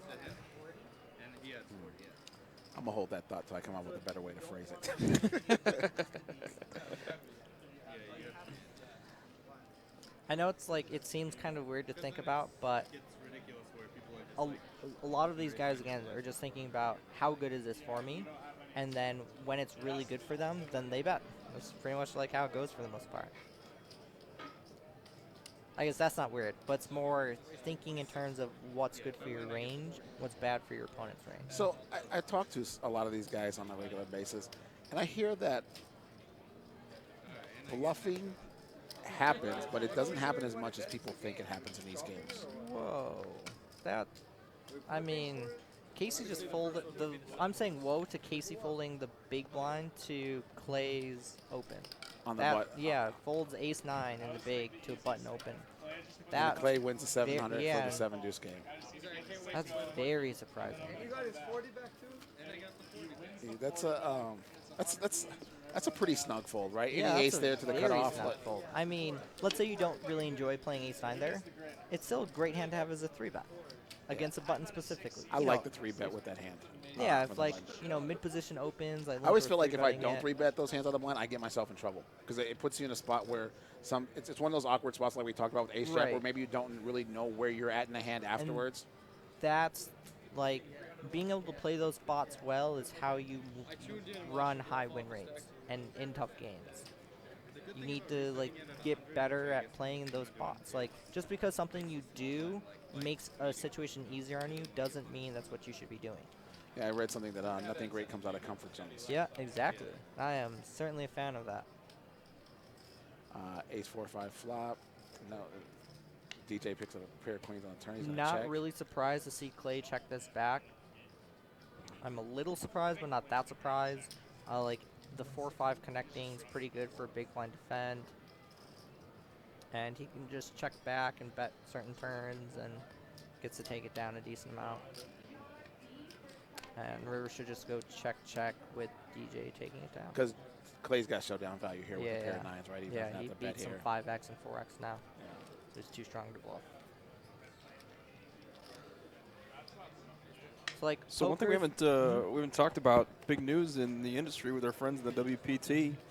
You guys hear Mike the Sexton story? is gone. Mike Oh, yeah. Sexton. He's going on to work for. yeah. Shouldn't say he's gone. He's going to work for. He's the chairman of Party Poker. Party right? Poker. Is it Party Poker? Yeah. Yep. And Tony Dunst is taking over. Yeah, congrats to Yeah. Tony's To a both friend of of them. mine for a Tony's long great. time. Yeah, he's going to do a great job. Yeah. Very exciting. Happy for both of them. Happy to see Mike going on to do something new, and excited Definitely. for Tony to have a good opportunity here within the WPT I'm interested family. to see how that works next year. I think they're going to be great. Yeah, I'm sure they'll do wonderfully. Yeah. It's good to get some like new blood into the commentators booth, and it's also like good to see Tony like get that spot. I Sure. mean, he's been a fourth in the industry for a very long time. Yeah. And he's done such a wonderful job. That's great to see. He also does their commentating for their streams. Yeah, I remember Wonderful. watching a stream one time, and it was him, Olivier, and Dan O'Brien were doing the commentating. They were phenomenal. I thought was so impressed by how great they did. So, Do you, and obviously Tony do you on foresee the yourself maybe doing this more often, or I love commentating. If I could commentate all the time, I would commentate all. would you know. give up playing tournaments if you commentate? Oh no, definitely not. But I would. I always felt commentate all the time. I always felt like if I was Mike Sexton, that I don't know that I would have done it. Like, Because he gets to play. He gets Right. to travel for free and Yeah. play. And I'm sure he gets to play some of the stuff for free, too. It's a win-win. You get to play and you get to commentate. Sign me up. Right, there you go. Daniel flopping a flush draw. Casey with the ace-10. oh, looks they do have the button game Oh, on. they put the button Oh, game they on. do. The buttons. Oh, They're playing for that's great to $40 see. on the button. Okay. So Casey's gonna have to put up $40 here on the button. So I'd mentioned this before. There we go. Button game. Yeah, There's the okay. button game. So the button game is they're doing it for $40. So whoever is on the button has to put up $40. The only person that can win the money on the button is the button. If they win the pot, they get the money. If they don't win the pot, the next person gets the button, and they have to add $40 to it. Yep.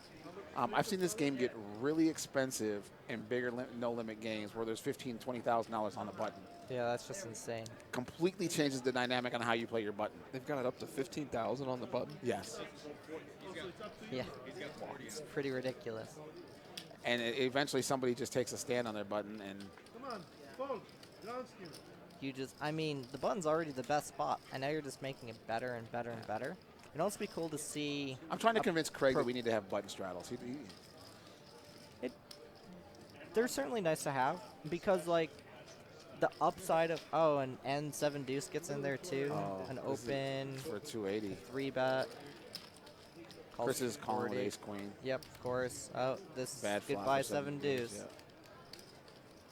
You get conservative here at the 7 deuce and just he has no backdoor. I guess technically his backdoor still draw. No, he has to no bet backdoor it draws or because he anything. has a little bit of equity and it's good for him. And Christus should have some folds. And here's the other thing with the 7 deuce when he's betting here. He's not betting 340 to win, 600. He's betting 340 to win 1,300. Right, and that's such little money. Chris is. Yeah, he's got the ace queen. he's calling. Okay, yeah. So like now on the turn, now he just does. He didn't pick up a 6, didn't pick up a 9, so now he just folds. Check folds. I would assume. I mean, maybe he like battles hard and goes for it. Check and then check raise and try to represent a hand like ace 10 or a 2-pair hand. Or Yeah. Looks like he's barreling, and the reason why he's barreling here is because of that extra $700. And this is why the 7 deuce game is pretty great because it adds this dynamic of people being a little bit more willing to bluff in certain situations and to bluff catch in certain situations. It increases action, and it's a very neutral EV for everyone to do. It's not like bad for you to introduce a 7 deuce game. And the point that I was bringing up about button straddle, the reason why I personally think that they're a fine thing to have exist is because people are more willing to straddle on the button than they are under the gun. Okay. Anything that So you think it just increases increases action. the action? Yeah, but I'm sure, like, again, I'm a tournament player. I don't get to play cash games that much. Right. So cash game regulars who play, in these games all the time, maybe it doesn't actually do what I think it does. Yeah. That's what, in my mind, it should do, but maybe it doesn't do that. Maybe it's bad for the game for whatever reason. Yeah, I think the way of thinking is the button straddles are just it's taken putting a big advantage Right. and also it might run off some recreational players. I think that's kind of the thinking why we don't need it. Yeah. Right. I could see that. It's not surprising.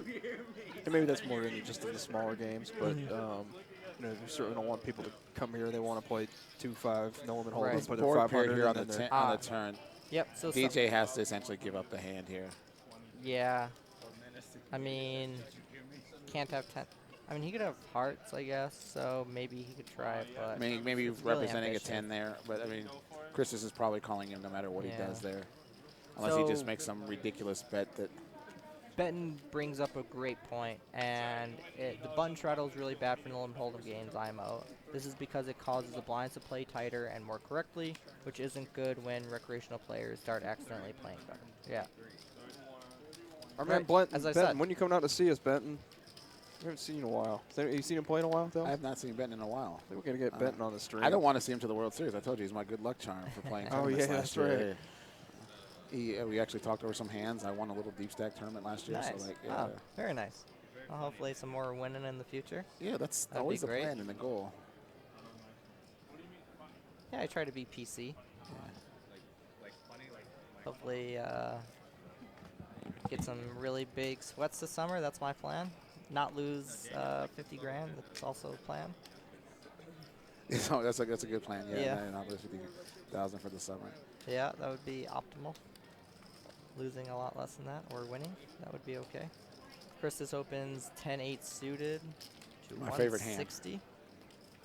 Let's call that the Canterbury Or, Nuts. or maybe Flops a flush draw. calls. That's raised I think 160 call. yeah. There we go. Okay, yep, I see that. Yeah, they're essentially small blind versus big blind. Right.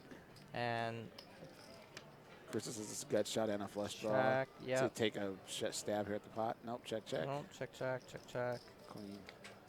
And Christus is going to win anyway. Does but anyone know if there's a 25K fantasy draft? Yes, there is. I want to say it's coming up within a few days. Explain to me the 25K fantasy draft. So what happens is a handful of people, they generally join together as teams, and they each put up $25,000 as teams, and they draft players in the World Series for Player of the Year, for leaderboard stuff. And they get a budget of how much that they can bet on people, and they do an auction. So like certain players will always go for a lot of money. Like Mercier goes for a lot, Negrani goes for a lot, Ivy goes for a lot. Guys who people know are playing big summers and play really high stakes and play like 100Ks and 50Ks always go for the most. And then guys who are like grinders and play mid to high stakes and play a lot of stuff tend to go for fairly medium, small amounts. I'm actually hoping this year I get picked by a team.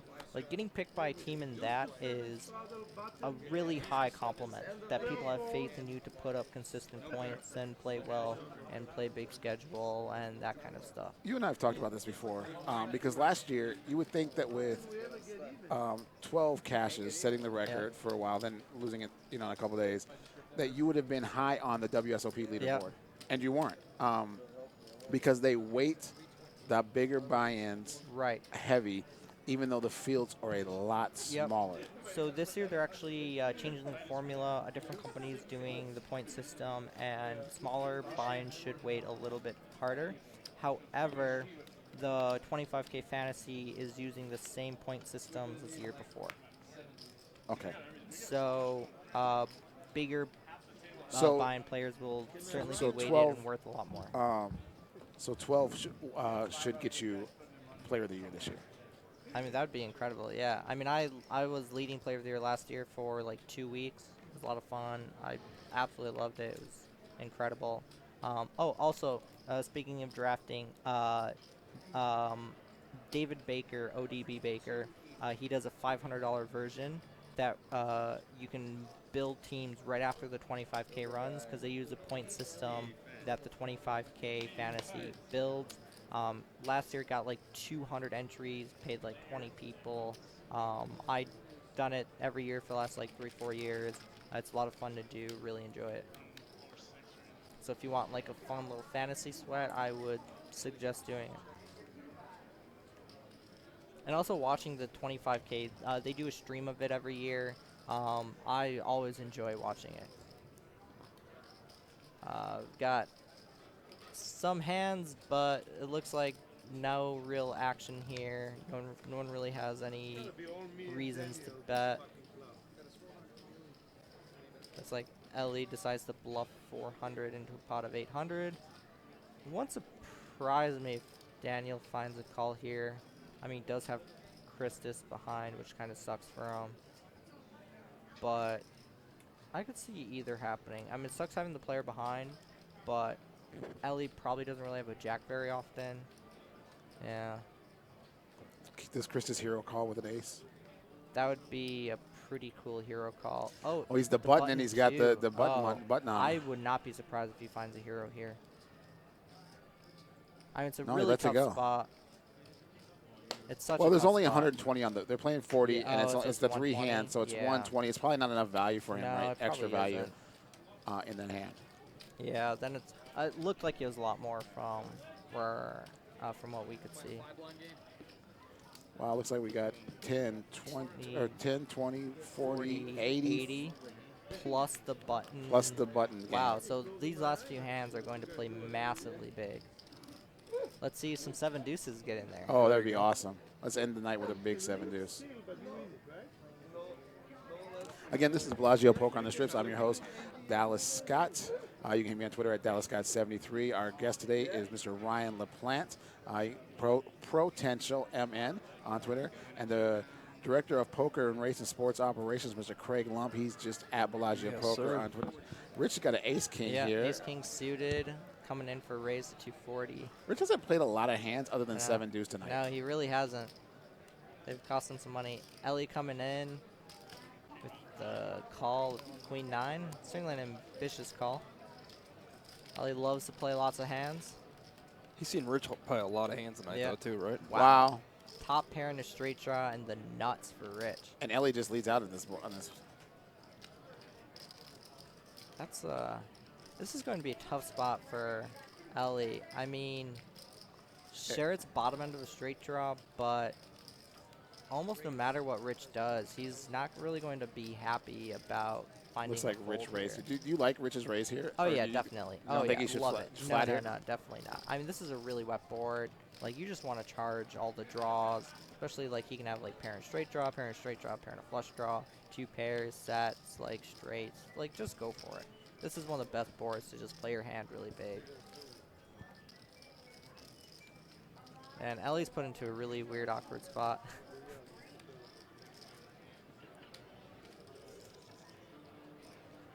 That's really, really tough on him, having top pair and an up-down straight draw here. I'd be very shocked if he did anything but continue to put money in some manner.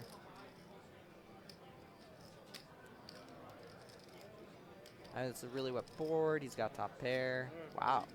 He finds He's a gonna, fold. yeah, he's. Let's maybe just believe Rich and Rich had it. The next 2 cards. It's easy to play the hand when you have it, right? Yeah, yeah, certainly. 8 in. Yeah, that was a great fold by Ellie there. I'm very surprised that he found it. You call there? Do you 3-bet or you call or? I mean, I fold free, and when I do get to the flop and I do lead, I probably don't fold, but I mean, I see why he folded, but I really dislike leading, and I really dislike calling free. If nobody ever win it and then flip to it. I think we gotta play it out. I say we play it out. This is Bellagio Poker on the Strip. We are live from, obviously, the Bellagio. That's what we call Bellagio Poker on the Strip. I'm your host, Dallas Scott. My normal co-host, Mr. Craig Lump, the Director of Race and Poker and Sports and all kinds of stuff. I'm going to mess it up every time because it's just fun now. And Mr. Ryan LaPlante. You can hit Ryan at Ryan, thanks for joining Potential us at tonight, MN. man. Yeah, It was it's nice been having great. you on here. Yeah, thanks for having me, Yep. guys. I really do appreciate it. Even if I was the last-second pick, I'm happy to be on. You were the only pick, and you came in at the last second, so we appreciate it. So it was great. Like, This week was supposed to be my no-thinking poker to any degree whatsoever, but well, I now don't we're mind getting you making an prepped for the exception. World Series Yeah, of yeah, Poker yeah. next week.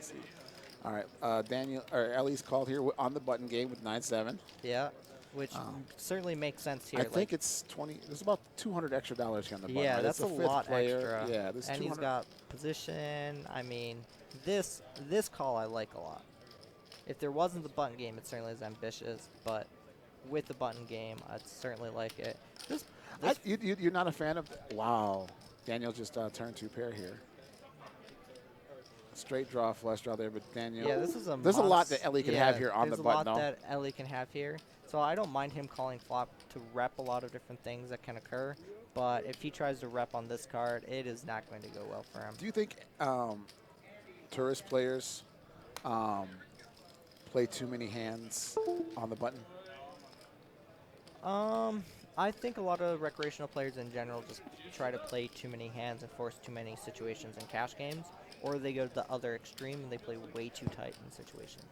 And it's like your goal as a professional player is finding out what type of recreational player is this type of person. Are they the type that plays way too many hands or way too few hands? And then when they're the type that plays way too many hands, are they the type that plays way too many hands passively or way too many hands hyper aggressive? And that's generally how you just really do well against Those are recreational my players. favorite type of players. Oh, yeah, definitely. Guys who play with the undue, they just play aggressive. Yeah, and they I don't call know I how call to it fold. blind aggression. You Oh, know, yeah, like it's you great. they got a 3-barrel every hand. You know what I mean? Like, and there are spots where they'll catch hands on you, but I love check Yeah, that's calling those fine. hands down. And Yeah, like, you let them like bluff off to you, and you win big pots against them. Occasionally they suck out, and Right. then that encourages them and to the play key more. play, Yeah, they exactly. played the hand right, 100%. Sucks when you lose to them, but it's great, great, great. the rest of the One time. thing we kind of talked about this before the stream today. Players who chastise recreational players for the way Oh they yeah, play very hands. bad. Should not be doing Shouldn't be that. allowed in poker rooms. It should. Like, I feel like we should 86 players who do that. Like, it kills the game Well, I for think other we players. I can promise you we have. Someone's asking if these are regular 1020. Most of them are, except for Ellie and I don't know who else. I think the rest of Rich them are. is a 5'10", 10-20 player. Probably more on the 5'10 side, but he does play 10-20 regularly. Everybody else is a regular 10-20 or bigger player, except for Ellie. Ellie's a mixed game player, 300, Yeah. 600, 1,000, 2,000, whatever mixed game you want to play. Like, that's his. He prefers those games. He's very correct in saying that he feels like younger players have just seen way too many hold'em hands and he can't play with them. 86 players who are, really bad, who treat recreational players really poorly. Yeah, That's what they're talking you about. want players to play hands badly, right? Yeah, You don't. exactly. I It's mean, great. occasionally Wonderful. they suck out on you, Yeah. but you shouldn't be part of the upset game. about that. You should just accept that Yeah, you want them to that's play part- that hand like that if that- 99% of the time, exactly. If those things didn't occur, the game wouldn't exist. I mean, look at chess. Look at how little money is in chess. That's because that doesn't exist. right? That's a great point. And we finally have the 7 deuce coming off and won the On last the button. few hands on the button too. It sucks that he actually got pretty unlucky to have multiple player wake up with pretty strong hands, and Ellie is certainly not going to be folding this ace queen suited. He might actually. I could see him do four bet this anything in, yeah. here. I mean, it's suited, so I'd expect him to lean towards calling, but could also just like put it in. Yeah, he certainly is calling. Not surprising in the least. See if Daniel do you can let be. suited play make a difference in your head? Oh yeah, definitely. It makes a huge difference in terms of playability. So, like, when I was talking to Ellie earlier, he was talking about the fact that it's a bad flop for Daniel trying to This win is the a 7 deuce. bad flop for both of them. It's good for Daniel in the sense that even though Ellie flops top pair, he actually could win on this board texture. This is like a good board for him to try to rep some pretty strong hands, and he might try to do that against Ellie and might get folds. Like, let's say it was just Queen Jack 9 rainbow. Ellie's probably not going to find a fold unless it's like a turn 10 or something like that. But with this, Daniel could just like double barrel and maybe take it down a decent amount. It's bad like when Ellie has some strong hands, but when Ellie doesn't, he just gets to win a decent Daniel amount. is the button here, right? So the button game is on. So there's that added extra Yeah, there's value a for lot. Daniel. Daniel's got a Yeah. lot of extra value Yeah. because he's got The button. 280 on the Yeah. button plus the extra 700 for the Looks like Ellie's just raised raising him. this to prevent himself from being put into awkward situations. yeah, and he did. And he took down the pot, and Daniel going to move the button, and every next Casey's going to add $40 to it. Yeah. So the button's got to be at like 320 right now. Ron took it down actually. He raised Queen Deuce on the button and took it down and got the okay. 280 or whatever is on there. So we talked about not. Looks like we got about 4 or 5 hands left. Yeah, we tonight. just got Our word from the producer- producers. We got 4 hands remaining for the evening. This is going to be an interesting 4 hands. I just have a Yeah, feeling because that- they're playing pretty big. Looks like the 80 isn't on unless. No, it looks like it's just a 40 yeah, right now. just a 10, 20, 40. But still the button game going on and 7 deuce going on. actually just looking at the line. Chip Avalanche. Wow, Ellie is on. Yes, Ellie Yeah, is Ellie on the is stream. crushing it tonight. He is. He's He's up up like about 14. 14,000. Yeah. It's a good day's worth 9-7 of work. open. Button's probably leaning towards 3-betting, I would assume, especially with the added button money, and certainly doing so. I would expect 9-7 to just fold, but it depends on how deep they are and what the sizing was to. 380, he's probably expecting to get 3-bet a lot. I could see him go either way with, like 9-8 suited. I would expect him to almost always He's call. got a 6K 9-7 stack here. suited, yep. I thought would be fairly close, and he thinks about it in calls. Certainly not that surprising, especially with the button game and the 7 deuce game going on. What do you think is a good edge in a no limit game right now? It depends on the stakes, depends on where you're playing, depends on like if it's home game or not. In a game like this. In a game like, I mean, to me, a good edge in this is just beating it. I mean, look at this lineup. This was not an easy lineup. 1%, 3%. Like, I mean, what? Well, you look at it in terms of hourly. Like, if I personally could just beat this game, I would be very happy about my personal cash game. And I don't think I could beat this game. I mean, this is a pretty tough lineup. Hey, look who it is. Burke Brown. When is the redemption game going to be? I'm chomping at the bit. Burke got put in some tough spots on the street. He just, you know, it seems like every week there's that one seat. Yeah. It's just always in spots. and, Like, Burke drew that seat. Yeah, he drew last that week. seat. Like this week, it seems to be Chris's, Dennis Agora the first I week. felt as though my week, I kind of You were had kind some of in some pretty really bad close and awkward spots. spots. Yeah. And the week that Burt got on, I believe he had a straight for straight set. He just had some really awkward and bad spots. Yeah. And actually, I thought he did well to not lose more money again, like which I think is really the test of how good you are, right? Is not losing. A lot in those cooler spots as well. So Finding, Burke, good like, the call. good Once hero we come folds. back from the fall, I think we should put together a redemption game. Yeah, for for sure, sure. don't you? Mr. Mikey D in the chat as well. Hey, Mike. Hey, Yeah, we'll Mike. get Mike. Mike needs to be on the redemption game. Mike Macy needs to be on the redemption Oh, yeah, game. definitely. Me and Danielle Macy, yeah. Moon cannot be in the redemption No. game because she's a lifetime. She's crushing it. Destroying lifetime. Ellie won't be back for that game because he's crushing. And he's just found a really big 3-bet spot, too. I wish we found out what he had. It's cutoff or small blind versus the 40. Hey, thanks to Burke and Benton for the kind words. Yeah, I think this is our best stream yet, don't you guys? Yeah, I think so. It was great. Yeah, Ben, definitely. we're waiting for you to come play.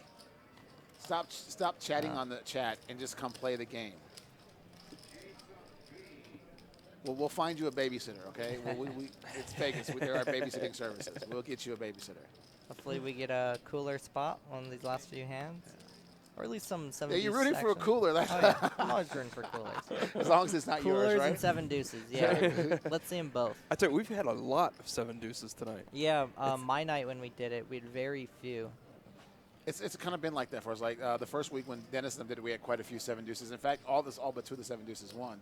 Hey, and Chip Avalanche in the Yeah. chat there, you are correct. We Getting- are getting new chairs. None of them are unlucky at this point. None of them are Open to unlucky. a Tomorrow new morning. Tomorrow morning. We have Come 8 out of them tomorrow. here right now. Yep.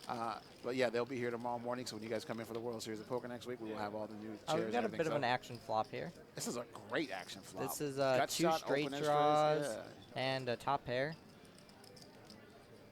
Yeah, you can watch the replays of the stream on Twitch or at our YouTube channel, which is Bellagio Pots. Correct.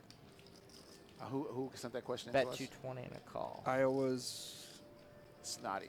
snotty. And expect another call here too. Yeah. This is Ooh, Yahtzee card for Ron There we P. go. Getting some action here in one of the last hands of the night. I would expect Ron to check raise this. And I would expect Chris to bet this. And what's looks a like good he's doing what's so. a good bet size? I mean, like 600-ish, which is about what he's going. It's like 640. 740. 740. Huh. This is going to be a really awkward spot for him. I personally might occasionally check this turn with ace-queen, which is a bit on the nitty side, but when you get check raised here, you're just hating it. Like, absolutely hating it. Because, like, there are a decent amount of hands that check raise you that you beat. You know, like queen 8 of hearts is now going to check raise. Like 7-8, 9-8, 6, Any 7, flush draw 5, straight 6, draw hand, 5, any 8. flush draw that picked Yeah, up a straight like- draw in this hand and putting in more chips. And right? then also you get put into like these kinds of spots where like you're just crushed as well. looks like And looks like he's Ron's in raising to 1900. 19. Yeah, like here, like you're put into such a brutal snap fold. spot. But That's he's actually snap a fold. great snap fold by Yeah, that Chris is a this great night. snap fold. And again, Chris I and guess- Ron have played a lot of hands against each other, Mhm. like so. I think that But- maybe Here's the thing, like Ron is incredibly capable of having, check raise bluffs here. So maybe Chris has just decided that in this spot that it's fine for him to have some bet folds that are like bear ace X. So maybe he like bet calls all of his 2 pairs and that kind of hand, and then he would just occasionally have some bet folds. Because if he's only bet getting it in, then his turn betting range is going to be probably too strong. Again, our next broadcast will be July 18th. We are broadcasting the final table of the Bellagio Cup. That's correct. First time ever for a tournament. Yeah, it's going to be awesome. That'll be great. It's a $10,000 buy-in. The field's going to be stacked like always. It's going to be a great tournament. Ryan's going to be deep in the main. Hopefully. Yeah. The only my if backup not, plan is final tabling Bellagio Cup. Right, and then your my backup third plan is to be in here in the booth with us. Backup for the backup for the backup. Yeah. 4th backup, but you know, it's on there. Ace, queen, and 6s here, raised to 120 and a call from the $20 big blind. And Daniel pilling with 3-4 hearts. Pretty typical all around. I'd expect this to go check, check. Bet. Probably bet. I like a bet from Ron here. Like I mean, yeah. Even with the 2 kings there, he's got a pair, and he could rep a king, and if he gets called behind. Yeah, bets 140. Ron. Like, this is why, like, this is a similar spot to, like, the 5 spot earlier, and why I mentioned, like, pocket pairs post-flop can have some pretty low playability. Is that, like, 6s here really isn't that happy. Like, yeah, they have 2 pair, but, like, look at all the bad turn cards.